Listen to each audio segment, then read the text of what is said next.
ಎಲ್ಲರಿಗೂ ನಮಸ್ಕಾರ. ಸ್ಪರ್ಧಾ ಸಮಯ ಚಾನಲ್ಗೆ ನಿಮ್ಮ ಎಲ್ಲರಿಗೂ ಬರಮಾಡಿಕೊಳ್ಳುತ್ತಾ ಇವತ್ತು ನಾವು ಮೂರನೆಯ ಮೂರನೆಯ ಪಾಠವನ್ನು ಹೇಳ್ತಾ ಹೋಗೋಣಂತ. ಯಾವ ಪಾಠ ಯಾವ ವಿಷಯ ಅಂತ ಕೇಳಬಹುದು. ಸಮಾಜ ವಿಜ್ಞಾನ 6ನೇ ತರಗತಿ ಪಾಠ 3 ಅಥವಾ ಅಧ್ಯಾಯ 3 ನಮ್ಮ ಹೆಮ್ಮೆಯ ರಾಜ್ಯ ಕರ್ನಾಟಕ. ನಮ್ಮ ಹೆಮ್ಮೆಯ ರಾಜ್ಯ ಕರ್ನಾಟಕ. ನಾವು ಇವತ್ತು ಈ ಪಾಠವನ್ನು ನೋಡ್ತಾ ಹೋಗೋಣ ಬನ್ನಿ. ಆಲ್ರೆಡಿ ನಾನು 2 ವಿಡಿಯೋಗಳನ್ನು ಹಾಕಿದ್ದೀನಿ. 1ನೇ ಪಾಠು ಮತ್ತು 2ನೇ ಪಾಠು. ಯಾರು ನೋಡಿದ್ದೀರಾ ಓಕೆ, ನೋಡಿಲ್ಲ ಅಂದರೆ ನೋಡ್ಕೊಂಡು ಬನ್ನಿ. ಯಾಕಂದರೆ 1 by 1 ಅಧ್ಯಾಯವಾರು ಪಾಠ ವಿವರಣೆಯನ್ನು ಮಾಡ್ತಾ ಹೋಗ್ತಾ ಇದ್ದೀನಿ. ನೀವು ಇದನ್ನು ನಮ್ಮ ಚಾನಲನ್ನು ಸಬ್ಸ್ಕ್ರೈಬ್ ಮಾಡಿಕೊಂಡು ಮತ್ತು ಒಂದು ಎಲ್ಲರಿಗೂ ಶೇರ್ ಮಾಡ್ತಾ ಆಲ್ ಬಟನನ್ನು ಟಿಕ್ ಮಾಡ್ತಾ ಎಲ್ಲರಿಗೂ ಇದರದ ಇನ್ಫಾರ್ಮೇಷನನ್ನು ಹೇಳುತ್ತಾ ಮತ್ತು ನೀವು ಕೂಡ ಇದನ್ನು ಕಂಟಿನ್ಯೂ ಆಗಿ ನೋಡುತ್ತಾ ಬನ್ನಿ. ಹೊಸ ಚಾನಲ್ ಇದೆ, ಆದರೆ ಹೊಸ ಚಾನಲ್ ಇದೆ ಅಂತ ಯಾರು ನೋಡೋದೇ ಹೋಗಬೇಡಿ. ಯಾಕಂದರೆ ಇದು ನಿಮಗೆ ಒಂದು ತುಂಬ ಉಪಯುಕ್ತ, ತುಂಬ ಪ್ರಮುಖವಾದಂಥದ್ದು. ಯಾಕಂದರೆ ಯಾರು ಬುಕ್ಕವನ್ನು ಮುಂದಿಟ್ಟು ಓದೋ ಹಾಗೆ ಇಲ್ಲ. ಯಾಕಂದರೆ ಈಗಿನ ಜನರೇಷನದಲ್ಲಿ ಯಾರು ಮನೆಯಲ್ಲಿ ಖಾಲಿ ಇರೋದಿಲ್ಲ. ಹಾಗಾಗಿ ಬೇರೆ ಬೇರೆ ವರ್ಕಲ್ಲಿ ಇರ್ತಾರೆ, ಬೇರೆ ಬೇರೆ ಕೆಲಸದಲ್ಲಿ ತೊಡಗಿರ್ತಾರೆ. ಹಾಗಾಗಿ ಹೊರಗೆ ಹೋಗಿ ಬಂದ ಮೇಲೆ ಯಾವಾಗ ಬುಕ್ಕ ಹಿಡ್ಕೊಂಡು ಓದಬೇಕು ಅಂತ ಅವರಿಗೆ ಟೈಮ್ ಸಿಗೋದಿಲ್ಲ. ಹಾಗಾಗಿ ಈ ವಿಡಿಯೋವನ್ನು ಹಚ್ಚಿ ಸ್ವಲ್ಪ ಹೊತ್ತು ಕೆಲಸ ಮಾಡ್ತಾ ಕೇಳಿಸ್ಕೊಂಡ್ರೆ ಬುಕ್ಕ ಓದೋ ಅವಶ್ಯಕತೆ ಇಲ್ಲ ಅಂದ್ಕೊಂಡಿದ್ದೀನಿ. ಓದ್ತಾ ಹೋಗಿ ಕೇಳಿಸ್ಕೊತಾ ಹೋಗಿ ಅಂತ ಹೇಳ್ತಾ ಬನ್ನಿ ಪಾಠವನ್ನು ಸ್ಟಾರ್ಟ್ ಮಾಡೋಣ. ನಮ್ಮ ಹೆಮ್ಮೆಯ ಕರ್ನಾಟಕ. ಬನ್ನಿ. ಈಗ ಏನಿದೆ ಫಸ್ಟ್ ಒನ್, ಕರ್ನಾಟಕದ ಚಾರಿತ್ರಿಕ ಹಿನ್ನೆಲೆ ಅಂತ ಇದೆ. ಕರ್ನಾಟಕ ಚಾರಿತ್ರಿಕ ಹಿನ್ನೆಲೆ. ನಮ್ಮ ನಾಡು ಕರ್ನಾಟಕ. ಯಾರಿಗಾದರೂ ಗೊತ್ತಿದೆ, ಸಣ್ಣ ಮಕ್ಕಳಾದರೂ ಕೂಡ ಹೇಳ್ತವೆ. ನಮ್ಮ ನಾಡು ಯಾವುದು? ಕರ್ನಾಟಕ. ನಮ್ಮ ರಾಜ್ಯಕ್ಕೆ ಸುಮಾರು 2000 ವರ್ಷದ ಚರಿತ್ರೆ ಇದೆ. ನಮ್ಮ ರಾಜ್ಯಕ್ಕೆ ಎಷ್ಟು ವರ್ಷ? 2000 ವರ್ಷ. ಹೇಗೆಪ್ಪ 2000 ವರ್ಷ ಅಂತ ನೀವು ಗಾಬರಿ ಆಗ್ಬೋದು. ಚರಿತ್ರೆ ಹೇಗೆ ಇದೆ? ಆದರೆ 2000 ಈಗ ನಡೀತಾ ಇರೋದು ಏನು? 2001ನೇ ಇಸ್ವಿ ಅಲ್ವಾ? ಹಾಗಾಗಿ 2000 ವರ್ಷಗಳ ನಮ್ಮ ರಾಜ್ಯಕ್ಕೆ ಏನಾಗಿದೆ, ಚಾರಿತ್ರಿಕ ಹಿನ್ನೆಲೆ ಇದೆ. ಅದನ್ನು ನಾವು ಇವತ್ತು ಪೂರ್ಣವಾಗಿ ನೋಡ್ತಾ ಹೋಗೋಣ. ನಮ್ಮ ರಾಜ್ಯದ ಅನೇಕ ಭಾಗಗಳಲ್ಲಿ ಪ್ರಾಚೀನ ಶಿಲಾಯುಗದ ನೆಲೆಗಳಿವೆ. ಅಧ್ಯಾಯದಲ್ಲಿ ನಮ್ಮ ರಾಜ್ಯದ 4 ವಿಭಾಗಗಳು. ಎಷ್ಟು ವಿಭಾಗಗಳು? 4 ವಿಭಾಗಗಳ ಬಗ್ಗೆ ಮತ್ತು ಅವುಗಳ ವಿಶೇಷತೆಗಳ ಬಗ್ಗೆ ತಿಳಿದುಕೊಳ್ಳೋಣ. 4 ವಿಭಾಗಗಳ ಬಗ್ಗೆ ಮತ್ತು ಅವುಗಳ ವಿಶೇಷತೆ ಬಗ್ಗೆ ತಿಳಿದುಕೊಳ್ಳೋಣ. ಅತ್ಯಂತ ಪ್ರಮುಖವಾದಂಥ ವಿಶೇಷ ಇದೆ ಇದರಲ್ಲಿ. ನೆಕ್ಸ್ಟ್ ಏನಿದೆ ಅಂದರೆ, ಬ್ರಿಟಿಷರ ಆಡಳಿತ ಕಾಲದಲ್ಲಿ ವಿವಿಧ ಜಿಲ್ಲೆಗಳನ್ನು ರೂಪಿಸಲಾಯಿತು. ಅನೇಕ ಸಂದರ್ಭಗಳಲ್ಲಿ ಜಿಲ್ಲಾ ಕೇಂದ್ರಗಳು ಬದಲಾಗಿವೆ. ವಿಸ್ತೀರ್ಣದಲ್ಲಿ ಕೆಲವು ಜಿಲ್ಲೆಗಳು ಚಿಕ್ಕದಾಗಿವೆ ಮತ್ತು ಕೆಲವು ವಿಶಾಲವಾಗಿವೆ. ನೋಡಿಲ್ಲಿ, ಬ್ರಿಟಿಷರ ಆಡಳಿತ ಕಾಲದಲ್ಲಿ ವಿವಿಧ ಜಿಲ್ಲೆಗಳನ್ನು ಏನಾಗಿತ್ತು? ರೂಪಿಸಲಾಗಿತ್ತು. ಅನೇಕ ಜಿಲ್ಲೆಗಳು ಅನೇಕ ಸಂದರ್ಭಗಳಲ್ಲಿ ಜಿಲ್ಲಾ ಕೇಂದ್ರಗಳು ಬದಲಾಗಿವೆ ಅಲ್ವಾ? ವಿಸ್ತೀರ್ಣದಲ್ಲಿ ಕೆಲವು ಏನಾಗಿದೆ, ಕೆಲವು ಜಿಲ್ಲೆಗಳು ಚಿಕ್ಕವಾದರೆ ಇನ್ನು ಕೆಲವು ಜಿಲ್ಲೆಗಳು ವಿಶಾಲವಾಗಿವೆ. ಇದು ಹೇಗೆ ಅಂತ ನೋಡ್ತಾ ಹೋಗೋಣ. ಇಲ್ಲಿ ನೋಡಿ, ವಿಭಾಗಗಳು ಯಾವುವು ಅಂತ ಎಲ್ಲರಿಗೂ, ಒಬ್ಬರಿಗೆ ಅಂತಲ್ಲ, ಕೆಲವೊಬ್ಬರಿಗೆ ಗೊತ್ತಿದ್ದಾವೆ, ಕೆಲವೊಬ್ಬರಿಗೆ ಗೊತ್ತಿಲ್ಲ. ಯಾಕೆ? ನಮ್ಮ ರಾಜ್ಯದ ಬಗ್ಗೆ ಯಾರು ಅಷ್ಟೊಂದು ಇಂಟ್ರೆಸ್ಟ್ ತೋರಿಸ್ತಾ ಇಲ್ಲ. ಹಾಗಾಗಿ ನಮ್ಮ ರಾಜ್ಯ ಕರ್ನಾಟಕ ಅಲ್ವಾ? ಕರ್ನಾಟಕದಲ್ಲಿ ಮೇನ್ ಏನಾಗಿದೆ? ಒಂದು ಕಲಬುರ್ಗಿ, ಬೆಳಗಾವಿ, ಬೆಂಗಳೂರು, ಮೈಸೂರು. ಹೀಗಾಗಿ 4 ವಿಭಾಗಗಳನ್ನು ಮಾಡಲಾಗಿದೆ. ಅವು ಯಾವುವು? ಇಲ್ಲಿ ಮ್ಯಾಪಲ್ಲಿ ಪೂರ್ತಿಯಾಗಿ ನಕ್ಷೆಯಲ್ಲಿ ಕೊಡಲಾಗಿದೆ. ಈ ನಕ್ಷೆಯಲ್ಲಿ ಇರತಕ್ಕಂಥವನ್ನು ನಾವು ಓದ್ಕೊಳ್ಳೇಬೇಕು ಮತ್ತು ನೋಡಲೇಬೇಕು. ಇವು ನೋಡಿದ್ರೇ ನಮಗೆ ಅರ್ಥ ಆಗೋದು ಅಲ್ವಾ? ಹೇಗೆ ಅರ್ಥ ಆಗೋದು? ಇಲ್ಲಿ ಕೊಟ್ಟಿದ್ದಾರೆ ನೋಡಿ. ಬೆಳಗಾವಿ, ಕಲಬುರಗಿ ಮತ್ತು ಬೆಂಗಳೂರು ಮತ್ತು ಮೈಸೂರು. ಈಗ ನಾವು ಎಷ್ಟು ಜಿಲ್ಲೆಗಳಿದ್ದಾವೆ, ಕಲಬುರಗಿಯಲ್ಲಿ ಎಷ್ಟಿದ್ದಾವೆ, ಬೆಳಗಾವಿಯಲ್ಲಿ ಎಷ್ಟಿದ್ದಾವೆ, ಬೆಂಗಳೂರಲ್ಲಿ ಎಷ್ಟಿದ್ದಾವೆ, ಮೈಸೂರದಲ್ಲಿ ಎಷ್ಟಿದ್ದಾವೆ, ಅದು ಎಲ್ಲರಿಗೂ ಗೊತ್ತಿರಬೇಕು ನೋಡಿ. ಇದನ್ನು ಏನು ಮಾಡಬೇಕು, ಒಂದು ಕೋಡ್ ವರ್ಡ್ ಮಾಡಿ ಇದನ್ನು ನಾವು ನೆನಪಿಟ್ಕೋಬೇಕು ನೋಡಿ. ಈಗ ನಾನು ನಿಮಗೆ ಇದನ್ನು ಸೀಕ್ರೆಟನ್ನು ಇಲ್ಲಿ ಬಿಟ್ಕೊಡೋದಿಲ್ಲ. ಯಾಕಂತ ಕೇಳಿ, ನೀವು ಮುಂದಿನ ಪಾಠವನ್ನು ಅರ್ಥ ಮಾಡ್ಕೊಳ್ಳೋದಿಲ್ಲ. ಹಾಗಾಗಿ ಯಾವ ವಿಭಾಗವನ್ನು ನಾನು ನಿಮಗೆ ವಿವರಣೆ ಮಾಡಿ ಹೇಳ್ತಾ ಹೋಗ್ತೇನೆ, ಆ ವಿಭಾಗದಲ್ಲಿ ಏನು ಮಾಡ್ತೇನೆ, ನಿಮಗೆ ಅದೇ ವಿಭಾಗದಲ್ಲಿನೇ ಕೋಡ್ ವರ್ಡ್ ಮಾಡಿ ನಾನು ನಿಮಗೆ ಹೇಳ್ತಾ ಹೋಗ್ತೇನೆ. ಇಲ್ಲಿ ಏನು ಬರೀ ಯಾವ ವಿಭಾಗ ಇದೆ, ಯಾವ ವಿಭಾಗದಲ್ಲಿ ಯಾವ್ಯಾವ ಜಿಲ್ಲೆಗಳಿದ್ದಾವೆ ಇಷ್ಟು ತಿಳ್ಕೊಂಡ್ರೆ ಸಾಕು ನೀವು ಈ ಮ್ಯಾಪಲ್ಲಿ. ಈ ಇಡೀ ಮ್ಯಾಪನ್ನೇ ನಾನು ಇಲ್ಲೇ ನಿಮಗೆ ಕೋಡ್ ವರ್ಡ್ ಮಾಡಿ ಹೇಳಬಹುದು. ಈ ಮ್ಯಾಪನ್ನು ನೀವು ಬರೀ ಒಂದು 5 ನಿಮಿಷದಲ್ಲಿ ಇಡೀ ನಮ್ಮ ಈ ರಾಜ್ಯವನ್ನು ನೆನಪಿಟ್ಕೊಳ್ಳುವಂಥ ಸಂದರ್ಭ ಬರ್ತದೆ. ಹಾಗಾಗಿ ನಾನು ನಿಮಗೆ ಏನು ಮಾಡ್ತೀನಿ, ಇಲ್ಲೇ ನಾನು ನಿಮಗೆ ಕೋಡ್ ವರ್ಡ್ ಮಾಡಿ ಹೇಳೋದಿಲ್ಲ. ಯಾವ ವಿಭಾಗವನ್ನು ಹೇಳ್ತಾ ಹೋಗ್ತೇನೆ ಆ ವಿಭಾಗದಲ್ಲಿ ನಿಮಗೆ ಕೋಡ್ ವರ್ಡ್ ಮಾಡಿ ಹೇಳಿ ತಿಳುವಳಿಕೆ ಮಾಡಿ ಹೋಗ್ತಾನೆ. ಓಕೆನಾ? ಯಾರು ಬೇಜಾರು ಪಟ್ಕೋಬೇಡಿ. ಯಾಕಂದರೆ ನಾನು ಯಾಕೆ ಈ ಥರ ಹೇಳೋದು ಅಂದರೆ, ನಾವು ಪಾಠವನ್ನು ಮೊದಲು ತಿಳ್ಕೊಂಡು ಆಮೇಲೆ ಕೋಡ್ ವರ್ಡ್ ಮಾಡಿದರೆ ನಮಗೆ ಅರ್ಥ ಆಗ್ತದೆ. ಹಾಗಾಗಿ ನಾನು ನಿಮಗೆ ಇದನ್ನು ಹೇಳಿದ್ದೀನಿ. ಯಾರು ಬೇಜಾರು ಮಾಡ್ಕೋಬೇಡಿ. ಬನ್ನಿ ನೋಡೋಣ. ನಮ್ಮ ರಾಜ್ಯದಲ್ಲಿ ಆಡಳಿತದ ಅನುಕೂಲಕ್ಕಾಗಿ 4 ಕಂದಾಯ ವಿಭಾಗಗಳು. ಕೆಲವೊಬ್ಬರು ಕೇಳ್ತಾರೆ, ಯಾಕೆ 4 ವಿಭಾಗಗಳನ್ನು ಮಾಡಿದರು? ಅವು ಯಾವ ವಿಭಾಗಗಳು?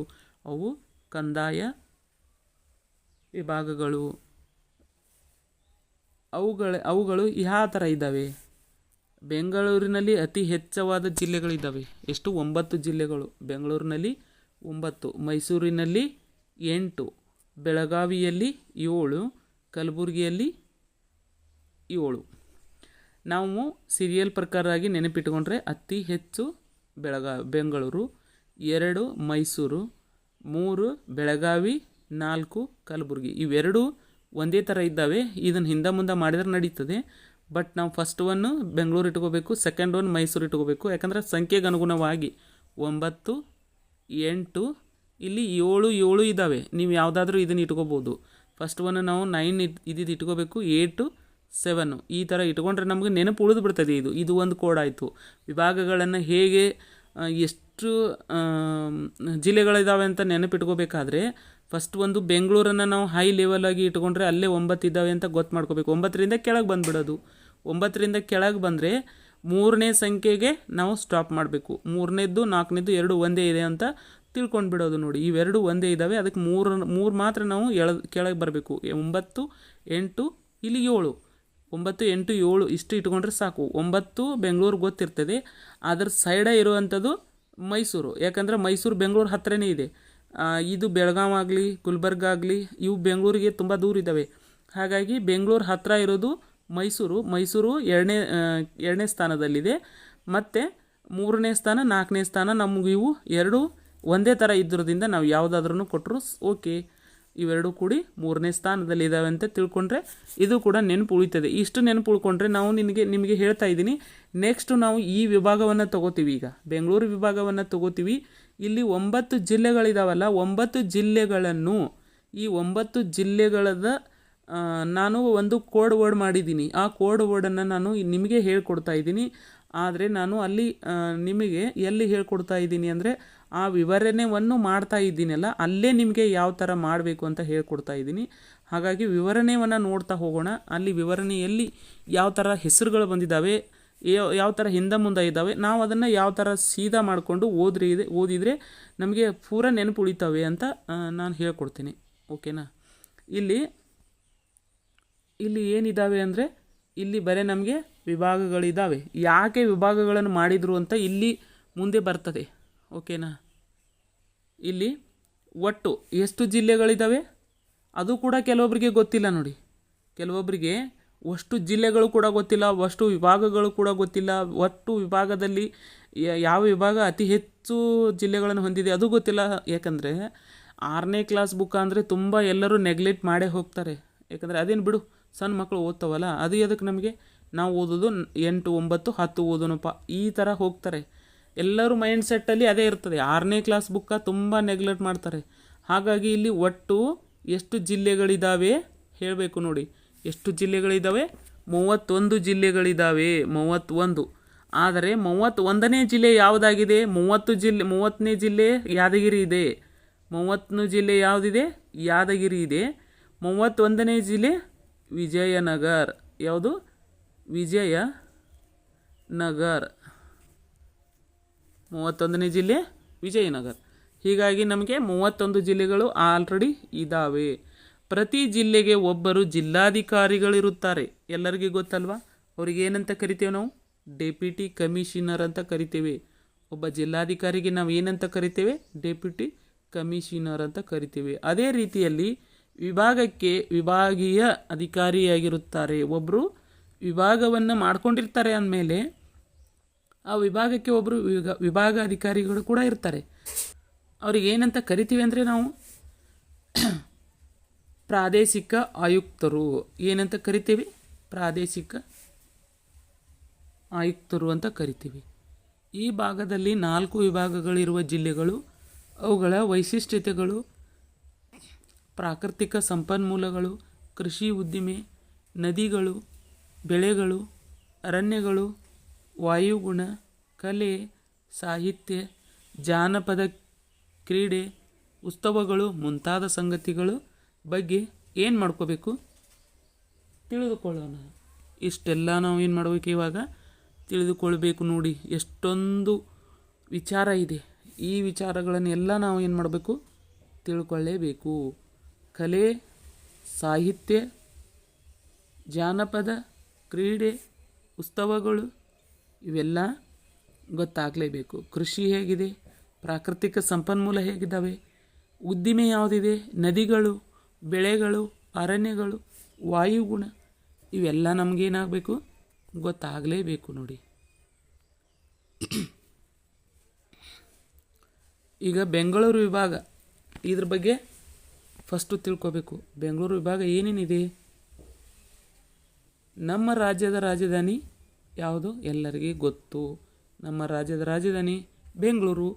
ಇದು ಒಂದು ಕಂದಾಯ ಆಡಳಿತದ ವಿಭಾಗವೂ ಆಗಿದೆ. ಇದು ಒಂದು ಕಂದಾಯ ಆಡಳಿತದ ವಿಭಾಗ ಕೂಡ ಆಗಿದೆ. ಯಾಕಂದರೆ ಆಲ್ರೆಡಿ ಬೆಂಗಳೂರು ವಿಭಾಗವನ್ನು ಮಾಡಿದ್ದಾರೆ. ಅದರಲ್ಲಿ ಬೆಂಗಳೂರು ಕೂಡ ಒಂದೇನು ಕಂದಾಯ ವಿಭಾಗ ಆಗಿದೆ. ಈ ವಿಭಾಗದಲ್ಲಿ ಎಷ್ಟು ಜಿಲ್ಲೆಗಳಿದ್ದಾವೆ? 9 ಜಿಲ್ಲೆಗಳಿದ್ದಾವೆ. ಅವುಗಳ ಹೆಸರುಗಳು ಯಾವ ಥರ ಇದ್ದಾವೆ? ಬೆಂಗಳೂರು ನಗರ ಇದೆ, ಬೆಂಗಳೂರು ನಗರ, ಬೆಂಗಳೂರು ಗ್ರಾಮಾಂತರ, ಕೋಲಾರ, ಚಿಕ್ಕಬಳ್ಳಾಪುರ, ರಾಮನಗರ, ತುಮಕೂರು, ಚಿತ್ರದುರ್ಗ, ದಾವಣಗೆರೆ ಮತ್ತು ಶಿವಮೊಗ್ಗ. ಭೂಪಟ ನೋಡಿ ಅಂತ ಹೇಳಿದ್ದಾರೆ. ಭೂಪಟವನ್ನು ನೋಡಿದರೆ ಗೊತ್ತಾಗ್ತದೆ. ಆದರೆ ಯಾವ್ಯಾವಿದ್ದಾವೆ ಅಂತ ಗೊತ್ತಾಗ್ತದೆ ನೋಡಿ. ಇವುಗಳನ್ನು ನಾನು ಹೇಳಿದ್ದೀನಿ ನಿಮಗೆ. ಇಲ್ಲಿ ನಾನು ಒಂದು ವರ್ಡನ್ನು ಮಾಡಿ ಹೇಳ್ತೇನೆ ಅಂತ ಹೇಳಿದ್ದೆ. ಈಗ ನಾನು ಇಲ್ಲಿ ಹೇಳಲಿಕ್ಕೆ ರೆಡಿ ಆಗಿದ್ದೇನೆ ನೋಡಿ. ನೀವೆಲ್ಲ ರೆಡಿ ಆಗಬೇಕು. ಎಷ್ಟು ಜಿಲ್ಲೆಗಳು? 9 ಜಿಲ್ಲೆಗಳಿದ್ದಾವೆ. ಯಾವ್ಯಾವ ಜಿಲ್ಲೆ? ಬೆಂಗಳೂರು ಗ್ರಾಮಾಂತರ, ಬೆಂಗಳೂರು ನಗರ, ಕೋಲಾರ, ಚಿಕ್ಕಬಳ್ಳಾಪುರ, ರಾಮನಗರ, ತುಮಕೂರು, ಚಿತ್ರದುರ್ಗ, ದಾವಣಗೆರೆ, ಶಿವಮೊಗ್ಗ. ಇವುಗಳನ್ನು ನಾವು ಯಾವ ಥರ ನೆನಪಿಟ್ಕೋಬೇಕು? ಇದು ಅಂತ ದೊಡ್ಡ ಪ್ರಶ್ನೆ ಆಗಿದೆ. ಈ ಜಿಲ್ಲೆ ಒಯ್ದು ಇಲ್ಲಿ ಹಾಕೋದು, ಅಲ್ಲಿ ಜಿಲ್ಲೆ ತಂದು ಇಲ್ಲಿ ಹಾಕೋದು. ಈ ಥರ ಎಲ್ಲರೂ ಕನ್ಫ್ಯೂಸ್ ಮಾಡೋದೇ ಮಾಡೋದು. ನನ್ನ ಹಿಡ್ಕೊಂಡೆ ನಾನು ಹೇಳ್ತಾ ಇದ್ದೀನಿ. ನನಗೂ ಕೂಡ ಹಾಗೆ ಆಗ್ತಿತ್ತು. ನಾನು ಹಾಗೆ ಆಗೋದ್ರದಿಂದನೇ ಒಂದು ವಿಚಾರ ಮಾಡಿ ನಾನೇ ಏನು ಮಾಡಿದ್ದೀನಿ, ಒಂದು ವರ್ಡನ್ನು ಮಾಡಿ ಒಂದೇ ವಿತಿನ್ 10 ಸೆಕೆಂಡ್ನಲ್ಲೇ ನಾವು ನೆನಪಿಟ್ಕೋಬೇಕು. ಆ ಥರ ನಾನು ಮಾಡ್ಕೊಂಡ್ಬಿಟ್ಟಿದ್ದೀನಿ. ಹೇಗೆ ಅಂತಂದರೆ, ನಾವು ಬೆಂಗಳೂರು ನಗರ, ಬೆಂಗಳೂರು ಗ್ರಾಮಾಂತರ ಇದ್ದಾವೆ. ಇವುಗಳನ್ನು ನಾವು ಫಸ್ಟ್ ಈ ಅಕ್ಷರಗಳನ್ನು ಫಸ್ಟ್ ಬರ್ಕೋಬೇಕು. ಇವೆರಡುಗಳನ್ನು ಬರ್ಕೋಬೇಕು. ಏನಂತ ಬರ್ಕೋಬೇಕು? ಬೆಂಗಳೂರು. ಅದನ್ನು ಬೇಗ ಏನು ಬರಿಬೇಕು? ಇಲ್ಲಿ ಸಣ್ಣ ಅಕ್ಷರ ಬರೀಲಿಕ್ಕೆ ಬರೋದಿಲ್ಲ. ನಾನು ಹೇಳ್ತೀನಿ, ಇದನ್ನೇ ಬರ್ಕೊಂಬೇಡಿ ನೀವೇ. ಬೇಗ ಬೇಗ ಅಂತ ಹಾಕಬೇಕು, ಇಲ್ಲಿ ಬೇಗ ಬೇಗ ಅಂತ ಹಾಕಬೇಕು. ಓಕೆನಾ? ಬೇಗ ಬೇಗ, ಇಲ್ಲಾಂದರೆ ಕಾಪಿ ಮಾಡಿ ತೊಗೊಂಡು ಬರ್ತೀನಿ ನಾನೇ, ಬರೋದಿಲ್ಲ ಬಿಡಿ. ಬೇಗ ಬೇಗ ಫಸ್ಟ್ ಒನ್ನು, ಬೇಗ ಬೇಗ. ನೆಕ್ಸ್ಟ್ ಏನಂತ, ಬೇಗ ಬೇಗ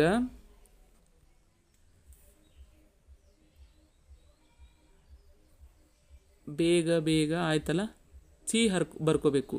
ಚಿ, ಇನ್ನೊಂದು ತು, ಇದೆರಡು ಕೂಡಿ ಬರಿಬೇಕು. ಇದು ಬೇಗ ಬೇಗ ಫಸ್ಟ್ ಆದಮೇಲೆ ಚೀತು, ಚಿತು. ಈ ಹೆಸರೇನು, ಬೇಗ ಬೇಗ ಚಿತು ಅಂತ ಬರ್ಕೋಬೇಕು.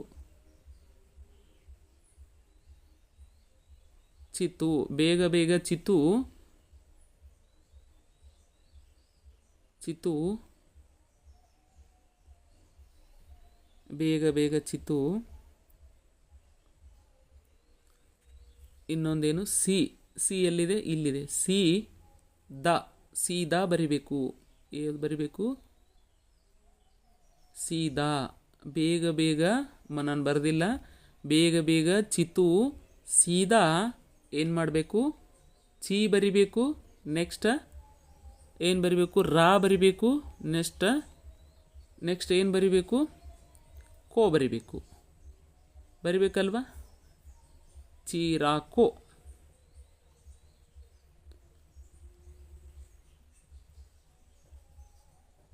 ಚಿರಾಕೋ. ನಾನು ಹೇಳಿದ ಅರ್ಥ ಆಗಿದೆನಾ?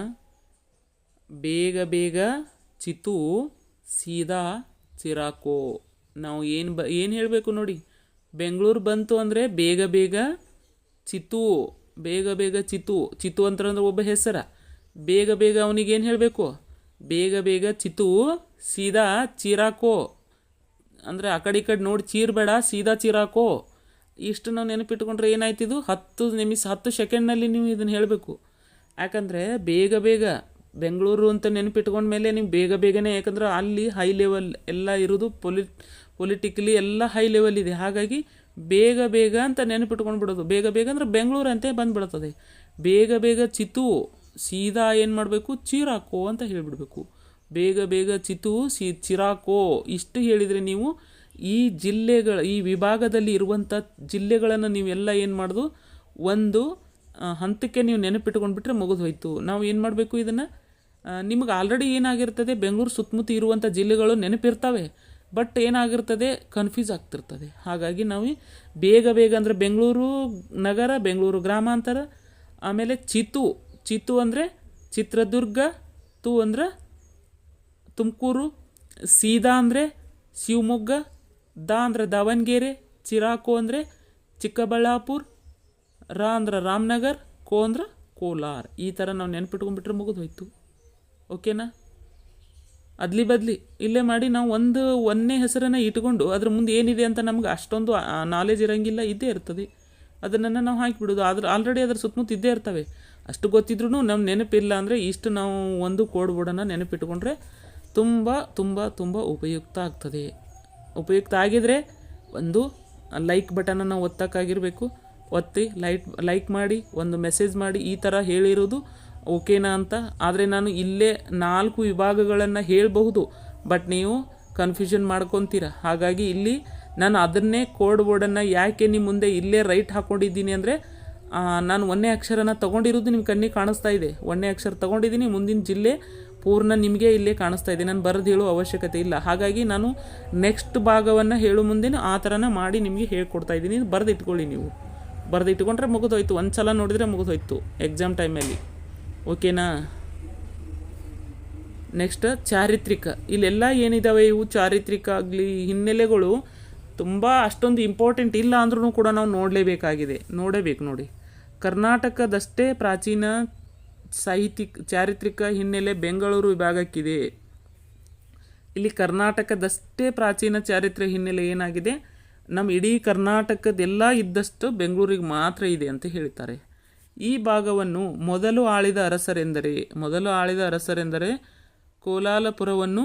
ಕೋಲಾಲಪುರವನ್ನು ಈಗಿನ ಕೋಲಾರ ಅಂತ ಕರೀತಾರೆ.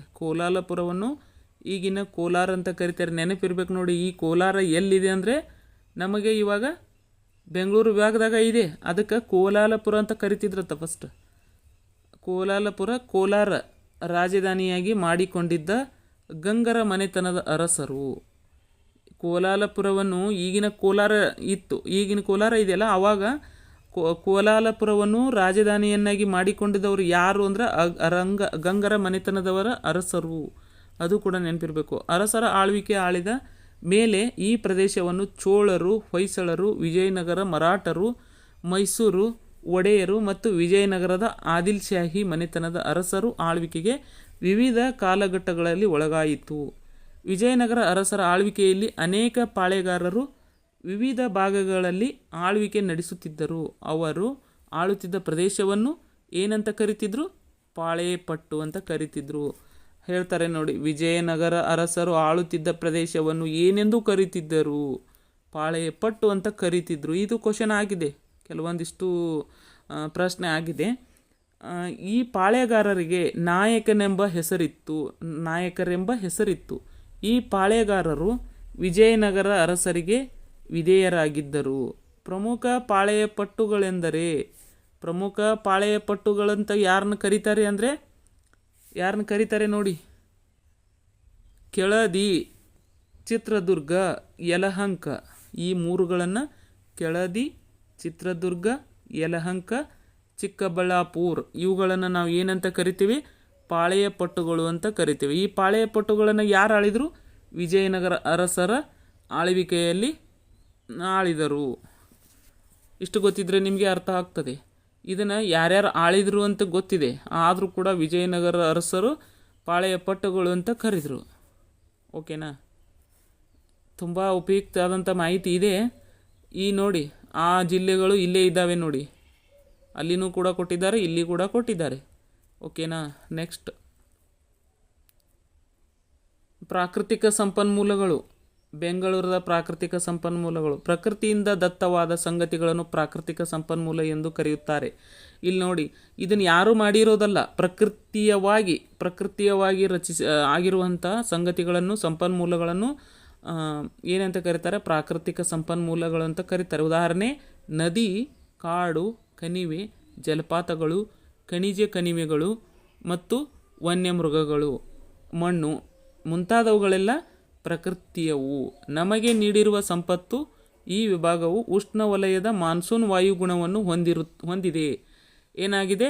ಇದೆಲ್ಲ ಕೂಡ ಮಾನ್ಸೂನ್ ಮಾರುತಗಳನ್ನು ವಾಯುಗುಣವನ್ನು ಹೊಂದಿದೆ. ಆದರೆ ವಿಭಾಗದ ಎಲ್ಲ ಜಿಲ್ಲೆಗಳಲ್ಲಿ ಏಕರೂಪದ ಹವಾಮಾನವಿಲ್ಲ. ಯಾಕಂದರೆ ಬೇರೆ ಬೇರೆ ಜಿಲ್ಲೆಗಳಲ್ಲಿ ಬೇರೆ ಬೇರೆ ವಾಯುಗುಣ ಆಗಲಿ, ಉಷ್ಣಾಂಶ ಆಗಲಿ, ಮಳೆ ಪ್ರಮಾಣ ಆಗಲಿ, ಹವಾಗುಣ, ಈ ಥರ ಎಲ್ಲನೂ ಚೇಂಜಸ್ ಇದೆ. ಆದರೆ ಇಲ್ಲಿ ಕೋಲಾರ ಜಿಲ್ಲೆ ಅತಿ ಹೆಚ್ಚು ಉಷ್ಣವಲಯಕ್ಕೆ ಸೇರಿದೆ. ಕೋಲಾರ ಜಿಲ್ಲೆ ಏನಾಗಿದೆ? ಗ್ರಾಮೀಣ ಬೆಂಗಳೂರು ವಿಭಾಗದಲ್ಲಿ ಯಾವುದು ಅಂದರೆ ಕೋಲಾರ ಜಿಲ್ಲೆ ಅತ್ಯಂತ ಉಷ್ಣವಲಯಕ್ಕೆ ಸೇರಿದ ಜಿಲ್ಲೆಯಾಗಿದೆ. ಆದರೆ ಶಿವಮೊಗ್ಗ ಜಿಲ್ಲೆಯು ಏನಾಗಿದೆ? ಮಲೆನಾಡು ಪ್ರದೇಶ ಹೆಚ್ಚು. ಇದು ಮಲೆನಾಡು ಪ್ರದೇಶ ನೋಡು ಶಿವಮೊಗ್ಗ, ಹಾಗಾಗಿ ಇಲ್ಲಿ ಹೆಚ್ಚು ಮಳೆ ಬೀಳುವ ಪ್ರದೇಶವಾಗಿದೆ. ಕೇಳ್ಬೋದು ಈ ಕ್ವಶನ್ಗಳನ್ನು. ಬೆಂಗಳೂರು ವಿಭಾಗದಲ್ಲಿ ಅತ್ಯಂತ ಕಡಿಮೆ ಅತಿ ಉಷ್ಣವಲಯಕ್ಕೆ ಸೇರಿದ ಜಿಲ್ಲೆ ಯಾವುದು ಅಂತಂದರೆ ಕೋಲಾರ ಜಿಲ್ಲೆ ಅಂತ ಕೇಳಬಹುದು. ಬೆಂಗಳೂರು ವಿಭಾಗದಲ್ಲಿ ಅತ್ಯಂತ ಹೆಚ್ಚು ಮಳೆ ಬೀಳುವ ಜಿಲ್ಲೆ ಯಾವುದು ಅಂತ ಕೇಳಿದರೆ ಶಿವಮೊಗ್ಗ ಜಿಲ್ಲೆ ಅಂತ ಹೇಳ್ಬೋದು. ಆದರೆ ಚಿತ್ರದುರ್ಗ ಜಿಲ್ಲೆ ಏನಾಗಿದೆ? ಅತಿ ಕಡಿಮೆ ಮಳೆ ಬೀಳುವ ಜಿಲ್ಲೆ ಅಂತ ನೋಡಿ. ಬೆಂಗಳೂರು ವಿಭಾಗದಲ್ಲಿ ಚಿತ್ರದುರ್ಗ ಅತ್ಯಂತ ಕಡಿಮೆ ಮಳೆ ಬೀಳುವ ಜಿಲ್ಲೆ ಯಾವುದು ಅಂದರೆ ಚಿತ್ರದುರ್ಗ. ಅತ್ಯಂತ ಹೆಚ್ಚು ಬೀಳುವುದು ಶಿವಮೊಗ್ಗ, ಅತ್ಯಂತ ಕಡಿಮೆ ಬೀಳುವುದು ಚಿತ್ರದುರ್ಗ. ಇವೆರಡು ಗೊತ್ತಾಗ್ತವೆ. ಅತಿ ಹೆಚ್ಚು ಉಷ್ಣ ಇರುವ ಜಿಲ್ಲೆ ಯಾವುದಂದರೆ ಕೋಲಾರ ಜಿಲ್ಲೆ. ಇಷ್ಟು ಗೊತ್ತಿರಬೇಕು ನೋಡಿ, ಇವು ಇಂಪಾರ್ಟೆಂಟ್. ಉಳಿದ ಜಿಲ್ಲೆಗಳಾದ ತುಮಕೂರು, ದಾವಣಗೆರೆ, ಬೆಂಗಳೂರು ಗ್ರಾಮಾಂತರ, ರಾಮನಗರ, ಚಿಕ್ಕಬಳ್ಳಾಪುರ ಮುಂತಾದವು ಸಾಧಾರಣ ಮಳೆ ಬೀಳುವ ಜಿಲ್ಲೆಗಳಾಗಿವೆ ಅಲ್ವಾ? ಓಕೆ, ನೆಕ್ಸ್ಟ್ ಏನಿದೆ ಅಂದರೆ ಈ ವಲಯದ ಅನೇಕ ಮುಖ್ಯ ನದಿಗಳು ಪಶ್ಚಿಮ ಘಟ್ಟದಲ್ಲಿ ಹುಟ್ಟುತ್ತವೆ. ತುಂಬ ಇಂಪಾರ್ಟೆಂಟ್ ನೋಡಿ. ವಿಭಾಗದ ಪ್ರಮುಖ ನದಿಗಳೆಂದರೆ ಯಾವುದು?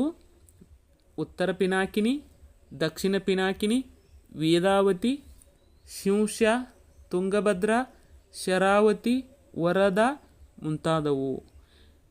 ಆದರೆ ಶರಾವತಿಯು ಪಶ್ಚಿಮ ದಿಕ್ಕಿಗೆ ಮಾತ್ರ ಹರಿಯುವ ನದಿಯಾಗಿದೆ. ಇಲ್ಲಿ ಇವೆಲ್ಲ ಪೂರ್ವಕ್ಕೆ ಹರಿದರೆ ಇದೇನು ಮಾಡ್ತದೆ? ಶರಾವತಿಯು ಏನಾಗ್ತದೆ, ಪಶ್ಚಿಮ ದಿಕ್ಕಿಗೆ ಹರಿತದೆ ನೋಡಿ.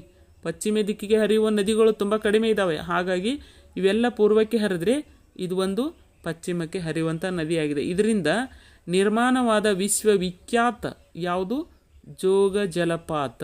ಜೋಗ ಜಲಪಾತ ಎಲ್ಲಿದೆ? ಶಿವಮೊಗ್ಗ ಜಿಲ್ಲೆಯಲ್ಲಿದೆ. ಯಾವ ಜಿಲ್ಲೆ? ಶಿವಮೊಗ್ಗ ಜಿಲ್ಲೆ. ಈ ಪ್ರಶ್ನೆ ಎಷ್ಟು ಸಲ ಆಗಿದೆ ಅಂದರೆ 1000 ಸಲ ಆದರೂ ಆಗಿರ್ಬೋದು. ಜೋಗ ಜಲಪಾತ ಯಾವ ಜಿಲ್ಲೆಯಲ್ಲಿದೆ? ಶಿವಮೊಗ್ಗ ಜಿಲ್ಲೆ. ಜೋಗ ಜಲಪಾತ ಯಾವ ನದಿಗೆ ಅಡ್ಡಲಾಗಿ ಕಟ್ಟಲಾಗಿದೆ? ಶರಾವತಿ ನದಿಯ ಅಡ್ಡಲಾಗಿ ಕಟ್ಟಲಾಗಿದೆ. ಈ ಮುಂತಾದ ಪ್ರಶ್ನೆಗಳು ತುಂಬ ಸಲ ಬಂದಿದೆ. ಮತ್ತು ಇದಲ್ಲದೆ ಮುತ್ಯಾಲಮಡು ಎಂಬ ಜಲಪಾತ ಎಲ್ಲಿದೆ? ಬೆಂಗಳೂರು ನಗರ ಜಿಲ್ಲೆಯಲ್ಲಿದೆ. ಮುತ್ಯಾಲಮಡು ಕೂಡ ಎಲ್ಲಿದೆ ಅಂತ ಅದನ್ನು ಕೂಡ ಕ್ವಶನ್ ಆಗಿದೆ. ಮುತ್ಯಾಲಮಡು ಎಂಬ ಜಲಪಾತ ಎಲ್ಲಿದೆ ಅಂದರೆ ಬೆಂಗಳೂರು ನಗರದಲ್ಲಿದೆ. ಗಾಜನೂರು ಅಣೆಕಟ್ಟು ಕೂಡ ಅಥವಾ ತುಂಗಾ ಅಣೆಕಟ್ಟು ಎಲ್ಲಿದ್ದಾವೆ? ಶಿವಮೊಗ್ಗ ಜಿಲ್ಲೆಯಲ್ಲಿದ್ದಾವೆ. ಗಾಜನೂರು ಅಣೆಕಟ್ಟು ಅಥವಾ ತುಂಗಾ ಅಣೆಕಟ್ಟು ಇವೆರಡಕ್ಕೂ ಒಂದೇ ಹೆಸರಿದೆ ಅಂತ ಗೊತ್ತು ಮಾಡ್ಕೋಬೇಕು ನೋಡಿ.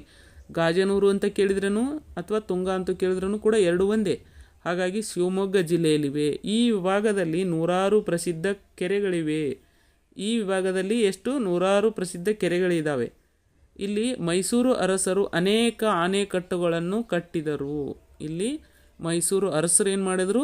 ತುಂಬ ಅಣೆಕಟ್ಟುಗಳನ್ನು ಕಟ್ಟಿದರು. ಆದರೆ ಇದರಲ್ಲಿ ಮುಖ್ಯವಾದಂಥ ಅಣೆಕಟ್ಟು ಯಾವುದಿದೆ? ಎಲ್ಲರಿಗೂ ಗೊತ್ತಿದೆ. ಸರ್ ಎಂ ವಿಶ್ವೇಶ್ವರಯ್ಯ ಕಟ್ಟಿರುವಂಥದ್ದು ವಾಣಿ ವಿಲಾಸ್ ಸಾಗರ ಅಣೆಕಟ್ಟು ಎಲ್ಲರಿಗೂ ಗೊತ್ತಿದೆ ಅಲ್ವಾ? ಇಲ್ಲಿದೆ ನೋಡಿ, ವಾಣಿ ವಿಲಾಸ್ ಸಾಗರ ಅಣೆಕಟ್ಟು ಅಂತಹ ಒಂದು ನೀರಾವರಿ ಯೋಜನೆಯಾಗಿದೆ. ಇದು ಚಿತ್ರದುರ್ಗ ಜಿಲ್ಲೆಯ ಹಿರಿಯೂರು ತಾಲೂಕಿನ ವಾಣಿ ವಿಲಾಸ್ ಸಾಗರ ಅಣೆಕಟ್ಟು ಒಂದು ನೀರಾವರಿ ಯೋಜನೆಯಾಗಿದೆ. ಇದು ಯಾವ ಜಿಲ್ಲೆಯಲ್ಲಿದೆ? ಚಿತ್ರದುರ್ಗ ಜಿಲ್ಲೆಯ ಹಿರಿಯೂರು ತಾಲೂಕಿನಲ್ಲಿದೆ. ಯಾವ ಜಿಲ್ಲೆ? ಜಿಲ್ಲೆ ಕೇಳಿದರೆ ಚಿತ್ರದುರ್ಗ ಹೇಳಬೇಕು, ತಾಲೂಕು ಕೇಳಿದರೆ ಹಿರಿಯೂರು ತಾಲೂಕು ಹೇಳಬೇಕು. ಅದೇ ರೀತಿಯಲ್ಲಿ ಈ ಮಾರ್ಕೋನಹಳ್ಳಿ ಜಲಾಶಯ ಯಾವ ಹಳ್ಳಿ? ಮಾರ್ಕೋನಹಳ್ಳಿ ಜಲಾಶಯ ಎಲ್ಲಿದೆ ಅಂತ ಕೇಳಿದ್ರೆ ತುಮಕೂರು ಜಿಲ್ಲೆಯ ಕುಣಿಗಲ್ ತಾಲೂಕಿನಲ್ಲಿದೆ. ಯಾವುದು? ಮಾರ್ಕೋನಹಳ್ಳಿ ಜಲಾಶಯ. ಯಾವ ಜಲಾಶಯ? ಮಾರ್ಕೋನಹಳ್ಳಿ ಜಲಾಶಯ ತುಮಕೂರು ಜಿಲ್ಲೆಯಲ್ಲಿದೆ. ತುಮಕೂರು ಜಿಲ್ಲೆಯ ಕುಣಿಗಲ್ ತಾಲೂಕಿನಲ್ಲಿದೆ.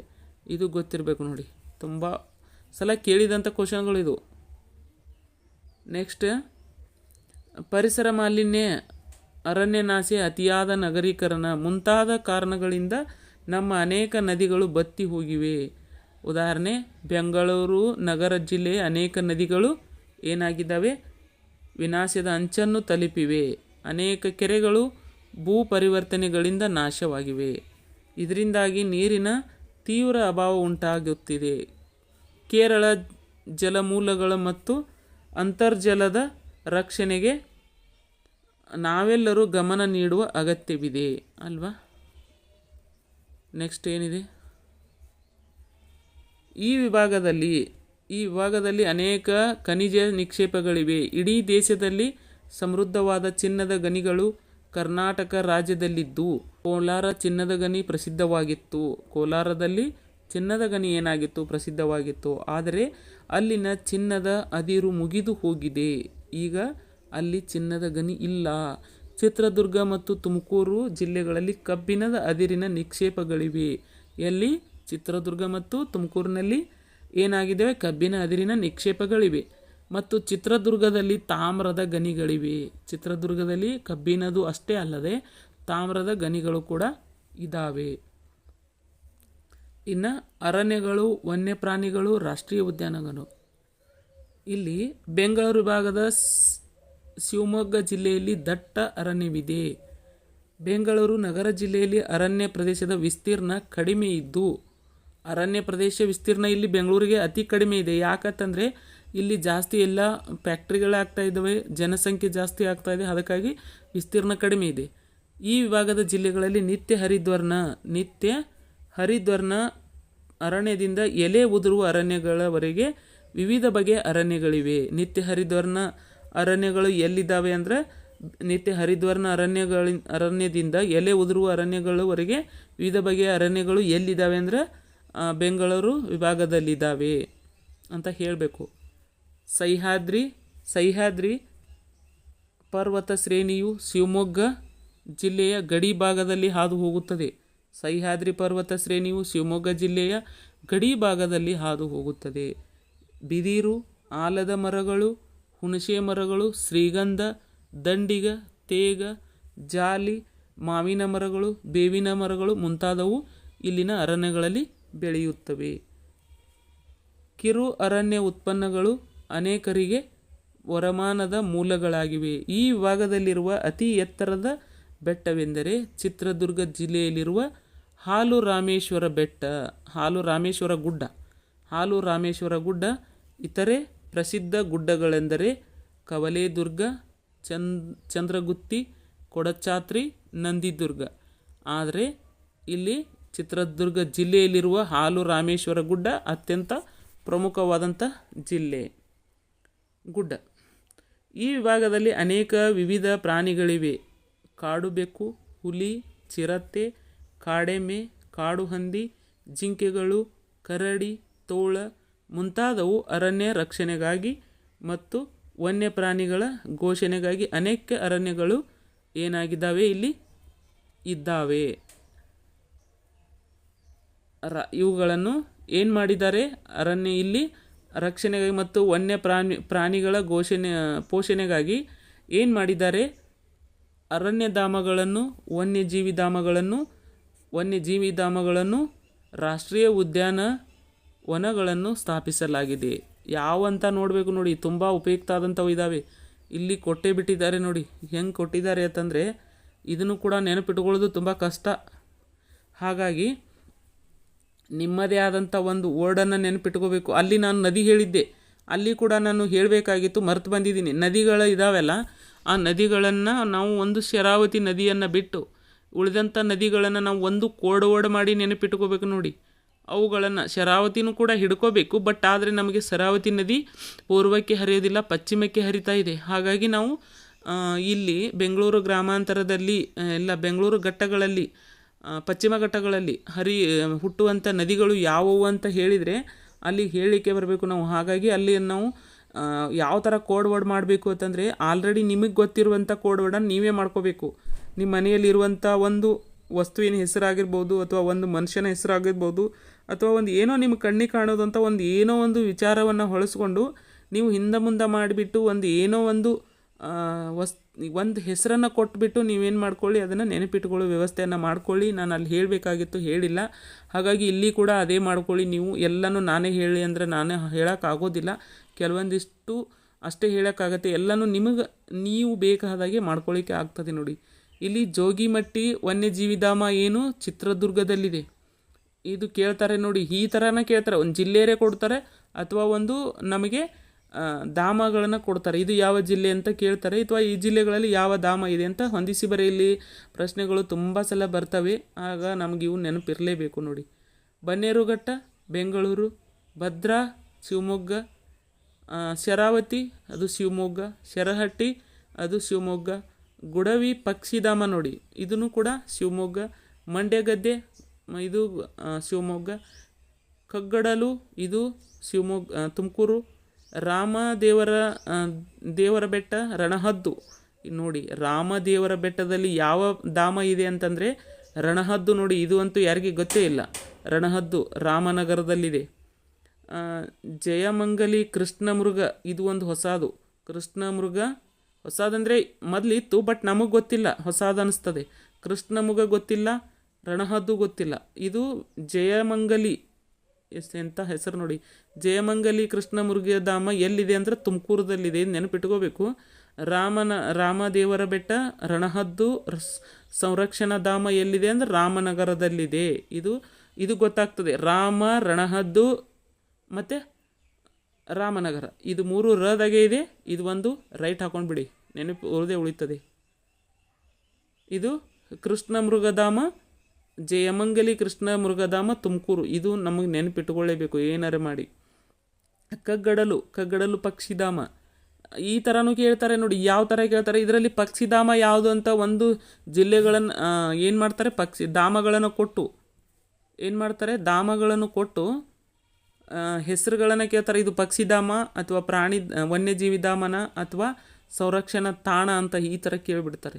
ಹಾಗಾಗಿ ನಮಗೆ ಇವು ಕಗ್ಗಡಲದಲ್ಲಿ ಯಾವುದಿದೆ? ಪಕ್ಷಿ ಇದೆ. ಮಂಡಗದ್ದೆಯಲ್ಲಿ ಪಕ್ಷಿ ಇದೆ. ಗುಡವಿಯಲ್ಲಿ ಪಕ್ಷಿ ಇದೆ. ಈ ಥರ ಮೂರುಗಳು ನಮಗೆ ಇವು ಗೊತ್ತೇ ಇರಬೇಕು. ಮೂರುಗಳು ಪಕ್ಷಿ ಇದ್ದಾವೆ. ಇವು ಮೂರುಗಳು ವನ್ಯಜೀವಿ ಇದ್ದಾವೆ. ಇದು ರಾಷ್ಟ್ರೀಯ ಉದ್ಯಾನವನ ಇದೆ. ಇದು ಕೂಡ ಈ ಕಡೆ ವನ್ಯಜೀವಿ ಇದೆ. ಹೀಗಾಗಿ ಇದು ಕೂಡ ವನ್ಯಜೀವಿ ಇದೆ. ವನ್ಯಜೀವಿಗಳು ನಮಗೆ ಒಂದು ಕಡೆ ಮಾಡಿಕೊಂಡು ನೆನಪಿಟ್ಕೋಬೇಕು. ಮತ್ತು ಉದ್ಯಾನವನ ಗೊತ್ತಿರಬೇಕು. ಬನ್ನೇರುಘಟ್ಟ ರಾಷ್ಟ್ರೀಯ ಉದ್ಯಾನವನ ಇದೆ, ಇದು ಅದು ಗೊತ್ತಿರಬೇಕು. ಈ ಥರ ಗೊತ್ತಿಟ್ಕೊಂಡು ನಾವು ಪೂರ್ತಿ ಎಲ್ಲ ನಾವು ನೆನಪಿಟ್ಕೋಬೇಕು. ನೋಡಿ, ನಾನಾದರೂ ನಿಮಗೆ ಓದಿ ಹೇಳಿದ್ದೀನಿ. ಜೋಗಿಮಟ್ಟಿ ವನ್ಯಜೀವಿ ಧಾಮ ಚಿತ್ರದುರ್ಗ, ಬನ್ನೇರುಘಟ್ಟು ರಾಷ್ಟ್ರೀಯ ಉದ್ಯಾನವನ ಬೆಂಗಳೂರು ನಗರ ಜಿಲ್ಲೆ, ಭದ್ರಾ ವನ್ಯಜೀವಿ ಧಾಮ ಶಿವಮೊಗ್ಗ ಜಿಲ್ಲೆ, ಶರಾವತಿ ವನ್ಯಜೀವಿ ಧಾಮ ಶಿವಮೊಗ್ಗ ಜಿಲ್ಲೆ, ಶೆಟ್ಟಿಹಳ್ಳಿ ವನ್ಯಜೀವಿ ಧಾಮ ಶಿವಮೊಗ್ಗ ಜಿಲ್ಲೆ, ಗುಡವಿ ಪಕ್ಷಿಧಾಮ ಶಿವಮೊಗ್ಗ ಜಿಲ್ಲೆ, ಮಂಡಗದ್ದೆ ಪಕ್ಷಿಧಾಮ ಶಿವಮೊಗ್ಗ ಜಿಲ್ಲೆ, ಕಗ್ಗಡಲು ಪಕ್ಷಿಧಾಮ ತುಮಕೂರು ಜಿಲ್ಲೆ, ರಾಮದೇವರ ಬೆಟ್ಟ ರಣಹದ್ದು ಸಂರಕ್ಷಣಾ ಧಾಮ ರಾಮನಗರ, ಜಯಮಂಗಲಿ ಕೃಷ್ಣಮೃಗ ವನ್ಯಧಾಮ ತುಮಕೂರು ಜಿಲ್ಲೆ. ನಾನು ಓದಿ ಹೇಳಿದ್ದೀನಿ. ನೀವು ಕೂಡ ಪಾಠವನ್ನು ಹಚ್ಚಿಟ್ಟು ಬೇರೆ ಕೆಲಸ ಮಾಡುವಾಗ ನನ್ನ ಅನುಕೂಲ ಆಗಲಿ ಅಂತ ನಾನೇ ಕೂಡ ನಿಮಗೆ ಹೇಳಿದ್ದೀನಿ. ಓಕೆನಾ? ನೆಕ್ಸ್ಟ್ ಏನಿದೆ? ಈಗ ಕೃಷಿ ಮತ್ತು ಉದ್ದಿಮೆಗಳ ಬೆಳವಣಿಗೆ. ಕೃಷಿಯು ಬೆಂಗಳೂರು ವಿಭಾಗದ ಜನರ ಪ್ರಧಾನ ಕಸುಬಾಗಿದೆ. ಈ ವಿಭಾಗದಲ್ಲಿ ಹೆಚ್ಚು ಒಣಭೂಮಿ ಬೇಸಾಯವಿದೆ. ಹೆಚ್ಚು ಏನಾಗಿದೆ? ಇಲ್ಲಿ ಒಣಭೂಮಿ ಬೇಸಾಯವಿದೆ. ಇಲ್ಲಿ ಯಾರೂ ನೀರಾವರಿ ಜಾಸ್ತಿ ಮಾಡ್ತಿಲ್ಲ. ಯಾಕಂದರೆ ಎಲ್ಲರೂ IT ಕಡೆನೇ ಇದನ್ನಾಗಿದ್ದಾರೆ. ಮಳೆಯನ್ನು ನಂಬಿಕೊಂಡೇ ಇಲ್ಲಿ ವ್ಯವಸಾಯ ನಡೆಯುತ್ತಿದೆ. ಮಳೆಯನ್ನು ನಂಬಿಕೊಂಡೇ ವ್ಯವಸಾಯ ಆಗ್ತದೆ. ಶಿವಮೊಗ್ಗ ಜಿಲ್ಲೆಯಲ್ಲಿ ಅತಿ ಹೆಚ್ಚು ಕೆರೆ ನೀರಾವರಿ ಪ್ರದೇಶವಿದೆ. ನೋಡಿ, ಇದು ತುಂಬ ಉಪಯುಕ್ತ ಆದಂಥದ್ದು. ಶಿವಮೊಗ್ಗ ಜಿಲ್ಲೆ ಅತಿ ಹೆಚ್ಚು ಕೆರೆ ನೀರಾವರಿ ಯಾವುದು ಅಂದರೆ ಯಾವ ಜಿಲ್ಲೆಯಲ್ಲಿ ಅಂದರೆ ಶಿವಮೊಗ್ಗ ಜಿಲ್ಲೆ. ಇದು ಪ್ರಶ್ನೆ ಆಗಿದೆ ಕೆಲವೊಂದು PCಯಲ್ಲೇನೋ ಎಲ್ಲೋ ಗೊತ್ತಿಲ್ಲ, ಬಟ್ ಆಗಿದೆ. ಅತಿ ಹೆಚ್ಚು ಕೆರೆ ನೀರಾವರಿ ಪ್ರದೇಶ ಯಾವುದು ಅಂತಂದರೆ ಯಾವ ಜಿಲ್ಲೆ? ಶಿವಮೊಗ್ಗ ಜಿಲ್ಲೆ. ವಿಭಾಗದಲ್ಲಿ ಮರಳು ಮಿಶ್ರಿತ ಕೆಂಪು ಮಣ್ಣು ಹೆಚ್ಚಾಗಿದೆ. ಈ ಭಾಗದಲ್ಲಿ ಮರಳು ಮಿಶ್ರಿತ ಕೆಂಪು ಮಣ್ಣು ಹೆಚ್ಚಾಗಿದೆ. ಈ ಮಣ್ಣಿನ ಬಗ್ಗೆ ಕೇಳುವಾಗೂ ಗೊತ್ತಿರಬೇಕು. ನೋಡಿ, ಕೆಂಪು ಮಣ್ಣು, ಮರಳು ಮಿಶ್ರಿತ ಕೆಂಪು ಮಣ್ಣು ಎಲ್ಲಿ ಹೆಚ್ಚಾಗಿದೆ ಅಂದರೆ ಬೆಂಗಳೂರು ವಿಭಾಗದಲ್ಲಿ ಹೆಚ್ಚಾಗಿದೆ. ಎರೆಮಣ್ಣು ಕೆಲವು ಭಾಗದಲ್ಲಿದೆ, ಎರೆಮಣ್ಣು ಸ್ವಲ್ಪ ಭಾಗದಲ್ಲಿದೆ. ಈ ವಿಭಾಗದ ಪ್ರಮುಖ ಬೆಳೆಗಳೆಂದರೆ ರಾಗಿ, ಮೆಕ್ಕೆಜೋಳ, ಭತ್ತ, ಕಡಲೆಕಾಯಿ, ಬೇಳೆಕಾಳು ಮುಂತಾದವು. ಓಕೆನಾ? ಪ್ರಮುಖ ವಾಣಿಜ್ಯ ಬೆಳೆಗಳೆಂದರೆ ಏನೇನು? ತೆಂಗಿನಕಾಯಿ, ಅಡಕೆ, ಹತ್ತಿ, ಕಬ್ಬು ಮುಂತಾದವು. ಇನ್ನೊಂದು, ರೇಷ್ಮೆ ಉದ್ಯಮಕ್ಕೆ ಮೂಲವಾದ ಹಿಪ್ಪು ನೇರಳೆಯನ್ನು ಬೆಂಗಳೂರು ನಗರ ಜಿಲ್ಲೆ, ಬೆಂಗಳೂರು ಗ್ರಾಮಾಂತರ ಜಿಲ್ಲೆ, ರಾಮನಗರ, ಕೋಲಾರ, ಚಿಕ್ಕಬಳ್ಳಾಪುರ ಜಿಲ್ಲೆಗಳಲ್ಲಿ ಬೆಳೆಯುತ್ತಾರೆ. ಯಾವುದಕ್ಕೆ? ರೇಷ್ಮೆ ಉದ್ಯಮಕ್ಕೆ ಬೆಳೆಯುತ್ತಾರೆ. ಸಪೋಟ, ಪಪ್ಪಾಯಿ, ಹಲಸಿನ ಹಣ್ಣು, ಕಿತ್ತಳೆ ಹಣ್ಣು, ಬಾಳೆಹಣ್ಣು ಮುಂತಾದ ಹಣ್ಣುಗಳನ್ನು ಬೆಳೆಯುತ್ತಾರೆ. ಇವೆಲ್ಲ ಮಳೆ ಆಶ್ರಿತ ಬೆಳೆಗಳಾಗಿವೆ. ಗೊತ್ತಿರಬೇಕು. ರೇಷ್ಮೆ ಉದ್ಯಮಕ್ಕೆ ಹಿಪ್ಪು ನೇರಳೆಯನ್ನು ಬೆಂಗಳೂರು ಬೆಳೀತಾ ಇದೆ. ಓಕೆನಾ? ಇಲ್ಲಿ ಈ ವಿಭಾಗದಲ್ಲಿ ಜನರು ಹೆಚ್ಚಾಗಿ ರಾಗಿ ಮುದ್ದೆ, ಅಕ್ಕಿ ಬೆಳೆಯುತ್ತಾರೆ. ರಾಗಿ ಮುದ್ದೆ, ಅಕ್ಕಿ ಬಳಸುತ್ತಾರೆ. ರಾಗಿ ಮತ್ತು ಅಕ್ಕಿ ರೊಟ್ಟಿಯನ್ನು ತಿನ್ನುತ್ತಾರೆ. ಇತ್ತೀಚೆಗೆ ಗೋಧಿ ಚಪಾತಿಯನ್ನು ಬಳಸುವುದನ್ನು ರೂಢಿಸಿಕೊಂಡಿದ್ದಾರೆ. ಹಬ್ಬಗಳಲ್ಲಿ ಪಾಯಸ, ಹೋಳಿಗೆ, ಸಿಹಿ ಕಿಚಡಿ, ಶಾವಿಗೆ ಮುಂತಾದ ಸಿಹಿ ತಿನಿಸುಗಳನ್ನು ಮತ್ತು ಹಲವು ಹಬ್ಬಗಳಲ್ಲಿ ಮಾಂಸಾಹಾರವನ್ನು ಸೇವಿಸುವರು. ಪ್ರತಿ ಜಿಲ್ಲೆ ಮತ್ತು ತಾಲೂಕುಗಳಲ್ಲಿ ಕೃಷಿ ಉತ್ಪನ್ನಗಳ ಮಾರುಕಟ್ಟೆಯನ್ನು ಸರ್ಕಾರ ಸ್ಥಾಪಿಸಿದೆ. ಅಲ್ಲಿ ರೈತರು ಸರಕುಗಳನ್ನು ಮಾರಾಟ ಮಾಡಬಹುದು. ಸರ್ಕಾರವು ಜಿಲ್ಲಾ ಮತ್ತು ತಾಲೂಕು ಕೇಂದ್ರಗಳಲ್ಲಿ ಉಗ್ರಾಣಗಳನ್ನು ನಿರ್ಮಿಸಿದೆ. ಅಲ್ಲಿ ರೈತರು ತಮ್ಮ ಉತ್ಪನ್ನಗಳನ್ನು ದಾಸ್ತಾನು ಮಾಡಬಹುದು. ಉಗ್ರಾಣಗಳು ಅಂದರೆ ಗೊತ್ತಿರಬೇಕು ನಿಮಗೆ. ಉಗ್ರಾಣಗಳು ಅಂದರೆ ಸ್ಟೋರೇಜ್ ಮಾಡೋದು. ಕಾಳುಗಳನ್ನು ಸ್ಟೋರೇಜ್ ಮಾಡಲಿಕ್ಕೆ ಉಗ್ರಾಣಗಳು ಅಂತ ಕರೀತಾರೆ. ಓಕೆನಾ? ವಿಶ್ವೇಶ್ವರಯ್ಯ ಗೊತ್ತಿದೆ ಇರಬೇಕು ನಿಮಗೆ. ನಾಲ್ವಡಿ ಕೃಷ್ಣರಾಜ ಒಡೆಯರ್ ನೋಡಿ ಎಷ್ಟೊಂದು ಚೆನ್ನಾಗಿದ್ದಾರೆ. ನಮ್ಮ ವಿವಿಧ ರಾಜರು ದಿವಾನರುಗಳ ಕಾಲದಲ್ಲಿ ಕೈಗಾರಿಕೆಗಳು ಬೆಳೆದವು. ಅದನ್ನು ಕೆ ಶೇಷಾದ್ರಿ ಅಯ್ಯರ್ ಅವರು ದಿವಾನಗಿರಿಯ ಕಾಲದಲ್ಲಿ ಶಿವನ ಸಮುದ್ರದ ಜಲ ವಿದ್ಯುತ್ ಶಕ್ತಿ ಯೋಜನೆಯ ಕೈಗೆತ್ತಿಕೊಳ್ಳಲಾಯಿತು. ಯಾರು? ಕೆ ಶೇಷಾದ್ರಿ ಅಯ್ಯರ್. ಜಲವಿದ್ಯುತ್, ಶಿವನ ಸಮುದ್ರದಲ್ಲಿ ಜಲವಿದ್ಯುತ್ ಯೋಜನೆಯನ್ನು ಯಾರು ಕೈಗೆತ್ತಿಕೊಂಡರು ಅಂದರೆ ಕೆ ಶೇಷಾದ್ರಿ ಅಯ್ಯರ್. ಇವರಿಂದ KGFನಲ್ಲಿ ಚಿನ್ನದ ಗಣಿ ಉದ್ಯಮಕ್ಕೆ ಅನುಕೂಲವಾಯಿತು. ಇದರಿಂದ ಏನಾಗಿತ್ತು? KGFನಲ್ಲಿ ಚಿನ್ನದ ಗಣಿ ಕೂಡ ಅಗೆತ ಮಾಡಲಿಕ್ಕೆ ಅನುಕೂಲವಾಯಿತು. ನಂತರ ವಿಶ್ವೇಶ್ವರಯ್ಯ, ಮಿರ್ಜಾ ಇಸ್ಮಾಯಿಲ್ ಅವರ ಅವಧಿಗಳಲ್ಲಿಯೂ ಅನೇಕ ಕೈಗಾರಿಕೆಗಳು ಪ್ರಾರಂಭವಾದವು. ಯಾರ್ಯಾರು? ವಿಶ್ವೇಶ್ವರಯ್ಯ, ಮಿರ್ಜಾ ಇಸ್ಮಾಯಿಲ್ ಅವರ ಅವಧಿಯಲ್ಲಿಯೂ ಅನೇಕ ಕೈಗಾರಿಕೆಗಳು ಪ್ರಾರಂಭವಾದವು. ವಿಶೇಷವಾಗಿ ಸರ್ ಎಂ ವಿಶ್ವೇಶ್ವರಯ್ಯನವರ ಕೊಡುಗೆಗಳು ಅಪಾರವಾಗಿವೆ. ರಾಜ್ಯದ ಕೈಗಾರಿಕಾ ವಲಯದ ನಿರ್ಮಾತೃ ಯಾರು? Sir M Visvesvaraya.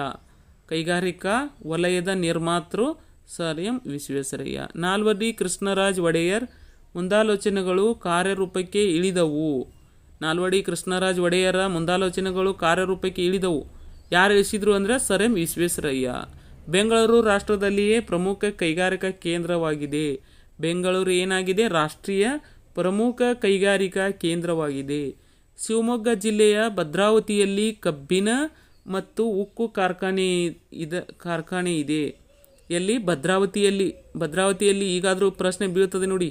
ಭದ್ರಾವತಿಯಲ್ಲಿ ಇರುವಂತಹ ಕಬ್ಬಿಣ ಮತ್ತು ಉಕ್ಕಿನ ಕಾರ್ಖಾನೆ ಇದೆ. ಇದು ಸಾಮಾನ್ಯ ಶಕ 1923ರಲ್ಲಿ ಸ್ಥಾಪಿಸಲಾಯಿತು.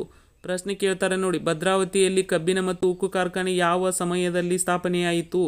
1923ರಲ್ಲಿ. ವಿಶ್ವೇಶ್ವರಯ್ಯ ಕಬ್ಬಿಣ ಮತ್ತು ಉಕ್ಕು ಕಾರ್ಖಾನೆ ನಿಯಮಿತ ಎಂದು ಕರೆಯಲಾಗುತ್ತದೆ. ಅಲ್ಲಿ ಕಾಗದ ಕಾರ್ಖಾನೆಯನ್ನು ಯಾವಾಗ? 1936ರಲ್ಲಿ, ಸಾಮಾನ್ಯ ಶಕ 1936ರಲ್ಲಿ ಸ್ಥಾಪಿಸಲಾಗಿತ್ತು.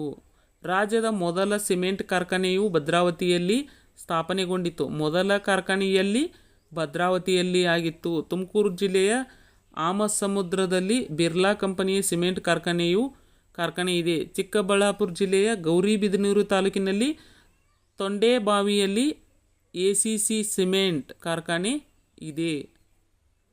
ಇವೆಲ್ಲ ಅವಾಗಿದ್ದುವಂಥವು. ಬೆಂಗಳೂರು ಮಾಹಿತಿ ತಂತ್ರಜ್ಞಾನ, ಜೈವಿಕ ತಂತ್ರಜ್ಞಾನ ಉದ್ದಿಮೆಗಳಿಗೆ ಪ್ರಸಿದ್ಧಿಯಾಗಿದೆ. ಬೆಂಗಳೂರು ವಿಭಾಗದ ವಿವಿಧ ಸ್ಥಳಗಳಲ್ಲಿ ದೊಡ್ಡ ದೊಡ್ಡ ಕೈಗಾರಿಕೆಗಳನ್ನು ಸ್ಥಾಪಿಸಲಾಗಿದೆ. ಕೈಗಾರಿಕೆಗಳು ಉದ್ಯೋಗದ ಮೂಲಗಳಾಗಿವೆ. ಬಟ್ಟೆ ರಫ್ತು ವ್ಯಾಪಾರದಲ್ಲಿ ದೇಶದಲ್ಲಿ ಕರ್ನಾಟಕ 2ನೆಯ ಸ್ಥಾನದಲ್ಲಿದೆ ನೋಡಿ. ಬಟ್ಟೆ ರಫ್ತು ವ್ಯಾಪಾರದಲ್ಲಿ ಏನಾಗಿದೆ? ದೇಶದಲ್ಲಿಯೇ ಕರ್ನಾಟಕ ಏನಾಗಿದೆ? 2ನೆಯ ಸ್ಥಾನ. ಯಾವ ಸ್ಥಾನ? 2ನೆಯ ಸ್ಥಾನದಲ್ಲಿದೆ. ನಮ್ಮ ವಿಭಾಗದ ದೊಡ್ಡಬಳ್ಳಾಪುರ, ಆನೇಕಲ್ ಮುಂತಾದ ನಗರಗಳಲ್ಲಿ ಸರ್ಕಾರ ಸಿದ್ಧ ಉಡುಪಿನ ಪಾರ್ಕುಗಳನ್ನು ಸ್ಥಾಪಿಸಲಾಗಿದೆ. ನೋಡಿ ಎಷ್ಟೊಂದು ಇಂಪಾರ್ಟೆಂಟ್. ಏನು? ಸರ್ಕಾರ ಸಿದ್ಧ ಉಡುಪಿನ ಪಾರ್ಕುಗಳನ್ನು ಸ್ಥಾಪಿಸಲಾಗಿದೆ ಅಂತೆ. ಎಲ್ಲಿ ಹೇಳಿ? ದೊಡ್ಡಬಳ್ಳಾಪುರ ಮತ್ತು ಆನೇಕಲ್ ಉಡುಪಿನ ಪಾರ್ಕುಗಳನ್ನು ಸ್ಥಾಪಿಸಲಾಗಿದೆ. ಬೆಂಗಳೂರಿನಲ್ಲಿ ವಿಮಾನ ಕಾರ್ಖಾನೆ, ಎಲೆಕ್ಟ್ರಾನಿಕ್, ಮಾಹಿತಿ ತಂತ್ರಜ್ಞಾನ, ಜೈವಿಕ ತಂತ್ರಜ್ಞಾನ ಉದ್ದಿಮೆಗಳು ಕಾರ್ಯನಿರತವಾಗಿವೆ. ಕೆಲವು ಉದ್ದಿಮೆಗಳು ಸಾರ್ವಜನಿಕ ವಲಯದಲ್ಲಿದ್ದರೆ ಉಳಿದವು ಖಾಸಗಿ ಮಾಲೀಕತ್ವದಲ್ಲಿವೆ. ಪ್ರಾಚೀನ ಕಾಲದಿಂದಲೂ ಈ ಭಾಗವು ಕಲೆ, ಸಾಹಿತ್ಯಕ್ಕೆ ಹೆಸರುವಾಸಿಯಾಗಿದೆ. 12ನೇ ಶತಮಾನದ ವಚನ ಸಾಹಿತ್ಯಕ್ಕೆ ಅಪಾರ ಕೊಡುಗೆ ನೀಡಿರುವ ಅಕ್ಕಮಹಾದೇವಿ. ಯಾರು? ಅಕ್ಕಮಹಾದೇವಿ ಅಲ್ಲಮಪ್ರಭುಗಳು ಶಿವಮೊಗ್ಗ ಜಿಲ್ಲೆಯ ಬಳ್ಳಿಗಾವೆಗೆ ಸೇರಿದವರು. ಅದನ್ನು ಕೂಡ ತುಂಬ ಸಲ ಕೇಳಿದ್ದಾರೆ. ಅಕ್ಕಮಹಾದೇವಿ ಮತ್ತು ಅಲ್ಲಮಪ್ರಭುಗಳು ಯಾವ ಜಿಲ್ಲೆಗೆ ಸೇರಿದವರು? ಅಕ್ಕಮಹಾದೇವಿ ಶಿವಮೊಗ್ಗ ಜಿಲ್ಲೆಯ ಯಾವುದು? ಉಡಿತಡಿ ಗ್ರಾಮದಲ್ಲಿ, ಅಂದರೆ ಬಳಿಗಾವೆಯ ಉಡಿತಡಿ ಗ್ರಾಮದಲ್ಲಿ ಜನಿಸಿದರು ಅಂತ ಇದೆ. ಆದರೆ ಇಲ್ಲಿ ಏನಂತ ಕೇಳಿದರೆ ಶಿವಮೊಗ್ಗ ಜಿಲ್ಲೆಯ ಬಳ್ಳಿಗಾವೆಗೆ ಸೇರಿದವರು ಅಂತ ಇದೆ ಅಲ್ವಾ. ಅದೇ ರೀತಿಯಲ್ಲಿ ದಾಸ ಪರಂಪರೆಗೆ ಸೇರಿದ ಶ್ರೀಪಾದರಾಯರು ಮುಂತಾದವರು ಬೆಂಗಳೂರು ವಿಭಾಗಕ್ಕೆ ಸೇರಿದರು. ನೆಕ್ಸ್ಟ್ ಇದಾರೆ ನೋಡಿ, ಇವರು ಚಿತ್ರಗಳನ್ನು ನೋಡಿ ತುಂಬ ಚೆನ್ನಾಗಿ ಕೊಟ್ಟಿದ್ದಾರೆ.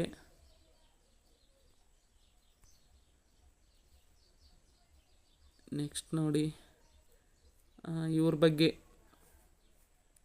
ಆಧುನಿಕ ಕಾಲಕ್ಕೆ ಬಂದಂತೆ ರಾಷ್ಟ್ರಕವಿ, ಜ್ಞಾನಪೀಠ ಪುರಸ್ಕೃತರು, ಕುವೆಂಪು ಈ ವಿಭಾಗಕ್ಕೆ ಸೇರಿದವರು. ಮಾಸ್ತಿ ವೆಂಕಟೇಶ್ ಅಯ್ಯಂಗಾರ್ ಮತ್ತು ಯು.ಆರ್. ಅನಂತಮೂರ್ತಿ ಈ ವಿಭಾಗಕ್ಕೆ ಸೇರಿದವರು. ಸಾಹಿತ್ಯ ಪುರಸ್ಕೃತ ತರಾಸು ಡಾಕ್ಟರ್ ಅನುಪಮಾ ನಿರಂಜನ್, ಹಾಮಾನಾಯಕ್, ಸೀತಾರಾಮನ್,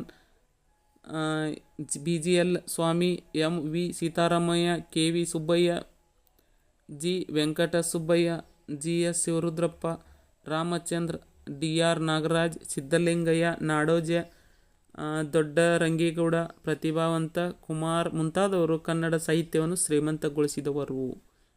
ಯಾವ ವಿಭಾಗದಲ್ಲಿ ಇದ್ದವರು ಅಂತ ಕೇಳಿದರೆ ಇದೆಲ್ಲ ಗೊತ್ತಿರಬೇಕು ನೋಡಿ. ಅಷ್ಟೇನು ಇದನ್ನು ಕೇಳೋಲ್ಲ, ಹಾಗಾದ್ರೂ ಸುಮ್ಮನೆ ನಾವು ಇಟ್ಕೋಬೇಕು ನೋಡಿ, ನೆನಪಿಟ್ಕೋಬೇಕು.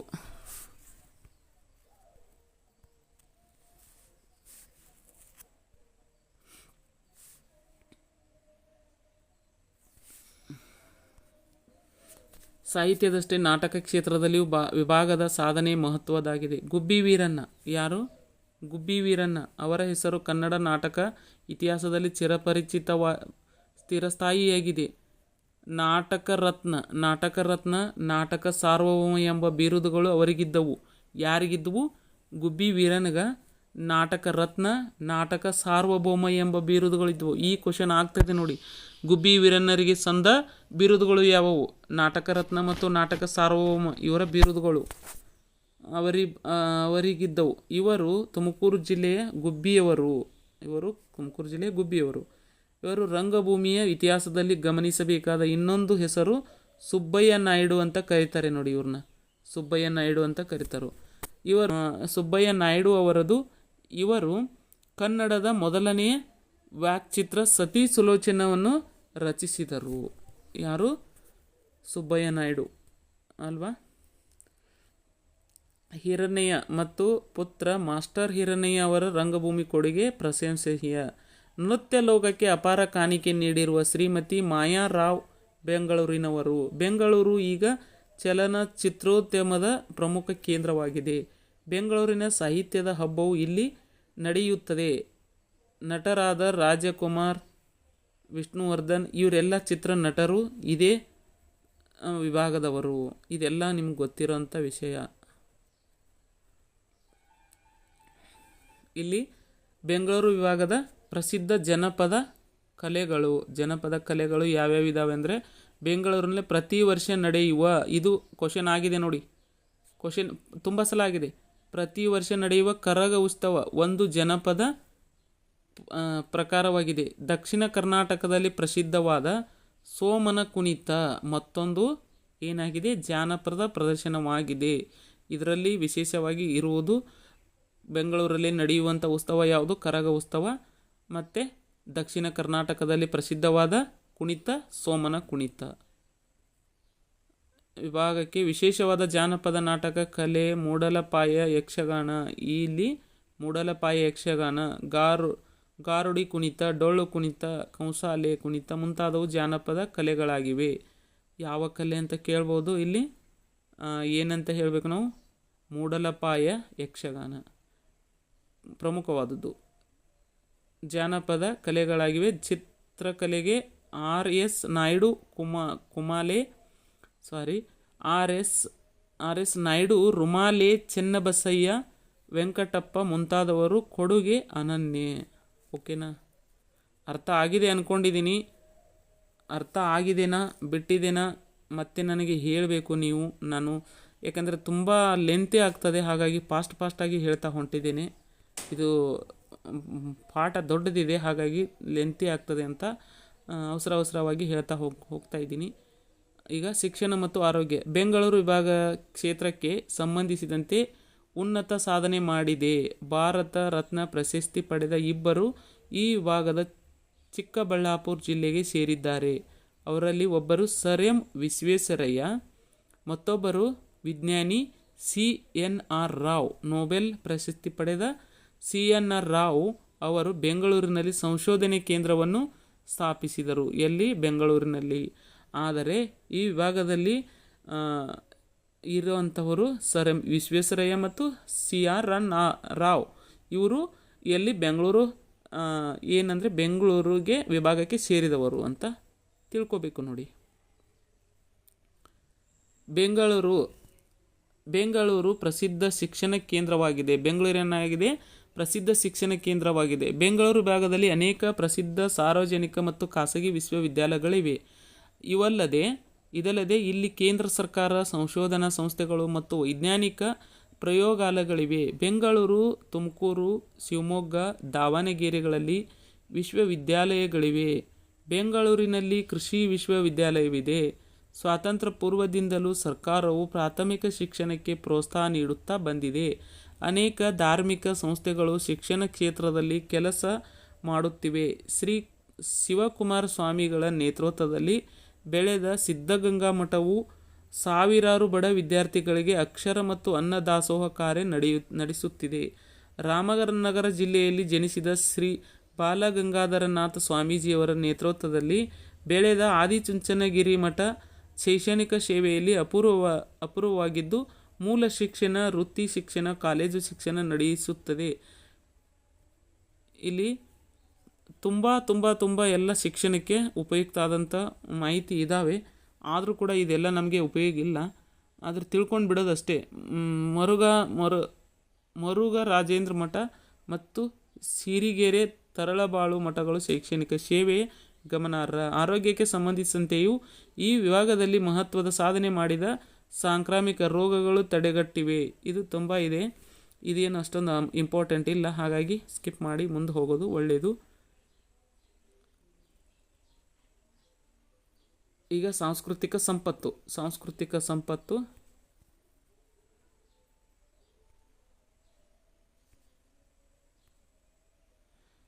ಬೆಂಗಳೂರು ವಿಭಾಗವು ಸಾಂಸ್ಕೃತಿಕವಾಗಿ ಶ್ರೀಮಂತವಾಗಿದೆ. ಇದು ಧಾರ್ಮಿಕ ಸ್ಥಳಗಳು, ಪ್ರವಾಸಿ ಕೇಂದ್ರಗಳು, ಸಾಂಸ್ಕೃತಿಕ ಉತ್ಸವಗಳು, ಜಾತ್ರೆ, ಹಬ್ಬಗಳು ಮುಂತಾದವುಗಳ ಸಂಗತಿಗಳಿಂದ ಕೂಡಿ ಇದು ಸಮೃದ್ಧವಾದ ವಿಭಾಗವಾಗಿದೆ. ರಾಜಕೀಯ ಮಸ್ತದಿಗಳು ರಾಜ್ಯ ನಿರ್ಮಾಣಕ್ಕೆ ಅಪಾರ ಕಾಣಿಕೆ ನೀಡಿದ್ದಾರೆ. ಕರ್ನಾಟಕ ಏಕೀಕರಣ ರೂವಾರಿ ಕೆಂಗಲ್ ಹನುಮಂತಯ್ಯ ಅವರು ಈ ವಿಭಾಗಕ್ಕೆ ಸೇರಿದ್ದಾರೆ. ಅವರು ಮುಖ್ಯಮಂತ್ರಿಗಳಾಗಿದ್ದಾಗ ನಮ್ಮ ವಿಧಾನಸೌಧ ಕಟ್ಟಡ ನಿರ್ಮಾಣವಾಯಿತು. ಯಾರ ಕಾಲದಲ್ಲಿ? ಇಲ್ಲಿ ತುಂಬ ಕ್ವಶನ್ ಆಗ್ತದೆ ನೋಡಿ. ಯಾರ ಕಾಲದಲ್ಲಿ? ಏಕೀಕರಣ ರೂವಾರಿ ಯಾರು? ಕೆಂಗಲ್ ಹನುಮಂತಯ್ಯ. ಕರ್ನಾಟಕ ಏಕೀಕರಣದ ರೂವಾರಿ ಕೆಂಗಲ್ ಹನುಮಂತಯ್ಯ ಅವರು ಈ ವಿಭಾಗಕ್ಕೆ ಸೇರಿದ್ದಾರೆ. ಅವರು ಮುಖ್ಯಮಂತ್ರಿಯಾಗಿದ್ದಾಗ, ಯಾರು? ಕೆಂಗಲ್ ಹನುಮಂತಯ್ಯ ಮುಖ್ಯಮಂತ್ರಿಯಾಗಿದ್ದಾಗ ನಮ್ಮ ವಿಧಾನಸೌಧ ಕಟ್ಟಡ ನಿರ್ಮಾಣವಾಯಿತು. ಕೇಳ್ಬೋದು ನೋಡಿ, ಬೆಂಗಳೂರಿನ ವಿಧಾನಸೌಧ ನಿರ್ಮಾಣವಾದಾಗ ಯಾರು ಮುಖ್ಯಮಂತ್ರಿಯಾಗಿದ್ದರು? ಕೆಂಗಲ್ ಹನುಮಂತಯ್ಯ.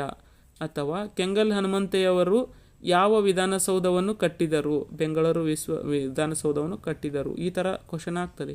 ಮತ್ತೊಂದು ಏಕೀಕರಣ ಹೋರಾಟಗಾರ ಯಾರು? ಎಸ್ ನಿಜಲಿಂಗಪ್ಪ. ಅವರು ಮುಖ್ಯಮಂತ್ರಿಯಾಗಿ ರಾಜ್ಯ ನಿರ್ಮಾಣ ಕಾರ್ಯವನ್ನು ಕೈಗೊಂಡರು. ಪರಿಸರ ಘೋಷಣೆ ಮತ್ತೊಂದು ಹೆಸರು ಸಾಲು ಮರದ ತಿಮ್ಮಕ್ಕ. ನಮ್ಮ ದೇಶದ ಕ್ರಿಕೆಟಿಗ. ನಮ್ಮ ಕೊಡುಗೆ ಅನಿಲ್ ಕುಂಬ್ಳೆ. ಯೋಗ ಕ್ಷೇತ್ರದಲ್ಲಿ ಅಸಾಧಾರಣ ಸಾಧನೆ ಮಾಡಿರುವ BKS ಅಯ್ಯಂಗಾರ್ ಮತ್ತು ಮಲ್ಲಾಡಿಹಳ್ಳಿ ಶ್ರೀ ರಾಘವೇಂದ್ರ ಸ್ವಾಮೀಜಿ ಈ ವಿಭಾಗದವರು. ಇದನ್ನು ಗೊತ್ತಿರಬೇಕು. ನೆಕ್ಸ್ಟ್ ಏನಿದೆ ಅಂದರೆ ಸ್ವಾತಂತ್ರ್ಯ ಹೋರಾಟಗಾರ. ಕೆಂಗಲ್ ಹನುಮಂತಯ್ಯ, ಎಸ್ ನಿಜಲಿಂಗಪ್ಪ ಇದ್ದಾರೆ. ಇಲ್ಲಿ ಸ್ವಾತಂತ್ರ್ಯ ಹೋರಾಟ ಮತ್ತೆ ಏನಿದೆ ಅಂದರೆ ಭಾರತದ ಸ್ವಾತಂತ್ರ್ಯ ಹೋರಾಟದಲ್ಲಿ ಈ ವಿಭಾಗದ ಅನೇಕ ಮಸ್ತದಿಗಳು ಭಾಗವಹಿಸಿದ್ದರು. ಮೈಸೂರು ರಾಜ್ಯದ ಪ್ರಥಮ ಮುಖ್ಯಮಂತ್ರಿಯಾದ ನೋಡಿದಿ ಮೈಸೂರು ರಾಜ್ಯ. ಈ ಕ್ವಶನ್ ಆಗೇ ಆಗ್ತದೆ ನೋಡಿ, ಇಂಥವು ಆಗ್ತವೆ. ಮೈಸೂರು ರಾಜ್ಯದ ಪ್ರಥಮ ಮುಖ್ಯಮಂತ್ರಿ ಯಾರಿದ್ರು ಅಂತ ಕೇಳಿದ್ರೆ ಆಲ್ರೆಡಿ ಕೇಳಿದ್ದಾರೆ, ತುಂಬ ಕ್ವಶನ್ ಕೇಳಿದ್ದಾರೆ ಇದನ್ನು. ಮೈಸೂರು ರಾಜ್ಯದ ಪ್ರಥಮ ಮುಖ್ಯಮಂತ್ರಿ KC ರೆಡ್ಡಿ ಅವರು. ಎರಡನೆಯ ಮುಖ್ಯಮಂತ್ರಿ ಯಾರು? ಕೆಂಗಲ್ ಹನುಮಂತಯ್ಯ ಏನು ಮಾಡಿದ? ವಿಧಾನಸೌಧವನ್ನು ಕಟ್ಟಡವನ್ನು ಮಾಡಿದ. ಆದರೆ ಮೈಸೂರು ರಾಜ್ಯವನ್ನು ಪ್ರಥಮವಾಗಿ ಮುಖ್ಯಮಂತ್ರಿ ಆದವರು KC ರೆಡ್ಡಿ. ವಿಶಾಲ ಮೈಸೂರು ರಾಜ್ಯ ಪ್ರಥಮ ಮುಖ್ಯಮಂತ್ರಿ ಯಾರಾಗಿದ್ದರು? ಪ್ರಥಮ ಮುಖ್ಯಮಂತ್ರಿ ಯಾರು? ಎಸ್ ನಿಜಲಿಂಗಪ್ಪ. ಎರಡನೆಯ ಮುಖ್ಯಮಂತ್ರಿ ಯಾರು? ಕಡೆದಾಳ್ ಮಂಜಪ್ಪ. ಒಂದನೆಯ ಮುಖ್ಯಮಂತ್ರಿ ಯಾರು? ಮೈಸೂರು ರಾಜ್ಯ ಆದಮೇಲೆ ಯಾರಿದ್ರು? ಎಸ್ ನಿಜಲಿಂಗಪ್ಪ. ಎರಡನೆಯದವರು ಯಾರಿದ್ರು? ಕಡಿದಾಳ್ ಮಂಜಪ್ಪ. ಕಡಿದಾಳ್ ಮಂಜಪ್ಪ. ಇಲ್ಲಿ ಕೇಳ್ತಾರೆ ನೋಡಿ, ಏನು ಕೇಳ್ತಾರೆ ಅಂದರೆ ಮೈಸೂರು ರಾಜ್ಯದ ಪ್ರಥಮ ಮುಖ್ಯಮಂತ್ರಿ. ನೋಡಿ ಎಷ್ಟು ಕನ್ಫ್ಯೂಸ್ ಇದೆ. ಮೈಸೂರು ರಾಜ್ಯದ ಪ್ರಥಮ ಮುಖ್ಯಮಂತ್ರಿ ಕೆ ಸಿ ರೆಡ್ಡಿ ಆದರೆ ಅವರು ಎರಡನೆಯ ಮುಖ್ಯಮಂತ್ರಿ ಕೆಂಗಲ್ ಹನುಮಂತಯ್ಯ ಇದ್ದರು. ಆದರೆ ವಿಶಾಲ, ಇಲ್ಲಿ ನೋಡಿ ಇದು ನಿಮಗೆ ಕನ್ಫ್ಯೂಸ್ ಆಗ್ತದೆ. ಮೈಸೂರು ಅದನ್ನು ಮೈಸೂರೇ ಇದನ್ನು ಮೈಸೂರೇ. ಇಲ್ಲಿ ಫಸ್ಟು ಬರೇ ಮೈಸೂರು ಇತ್ತು, ಬರೇ ಮೈಸೂರು. ಇಲ್ಲಿ ಇದು ಫಸ್ಟು ಮೈಸೂರು ರಾಜ್ಯ ಆದಾಗ ಕೆ ಸಿ ರೆಡ್ಡಿ ಇದ್ದರು. ಎರಡನೆಯ ಮುಖ್ಯಮಂತ್ರಿ ಯಾರಿದ್ರು? ಕೆಂಗಲ್ ಹನುಮಂತಯ್ಯ ಇದ್ದರು. ಆದರೆ ಮುಂದೆ ವಿಶಾಲವಾಗಿ ಏನಾಗ್ತಿತ್ತು? ಮೈಸೂರು ರಾಜ್ಯ ಆಯಿತು. ಆವಾಗ ಮುಖ್ಯಮಂತ್ರಿ ಯಾರಿದ್ರು? ನಿಜಲಿಂಗಪ್ಪ. ಪ್ರಥಮ ಮುಖ್ಯಮಂತ್ರಿ ಯಾರಿದ್ರು? ನಿಜಲಿಂಗಪ್ಪ ಇದ್ದ, ನಿಜಲಿಂಗಪ್ಪ. ಎರಡನೇ ಮುಖ್ಯಮಂತ್ರಿ ಯಾರಿದ್ರು? ಕಡಿದಾಳ್ ಮಂಜಪ್ಪ. ನೆನಪಿಟ್ಕೋಬೇಕು ನೋಡಿ, ನಿಜಲಿಂಗಪ್ಪ, ಮಂಜಪ್ಪ ಇವೆರಡು ಎರಡನೇದವರು. ಎರಡನೇ ಅಂದರೆ ವಿಶಾಲ ಮೈಸೂರು ಆದಾಗ.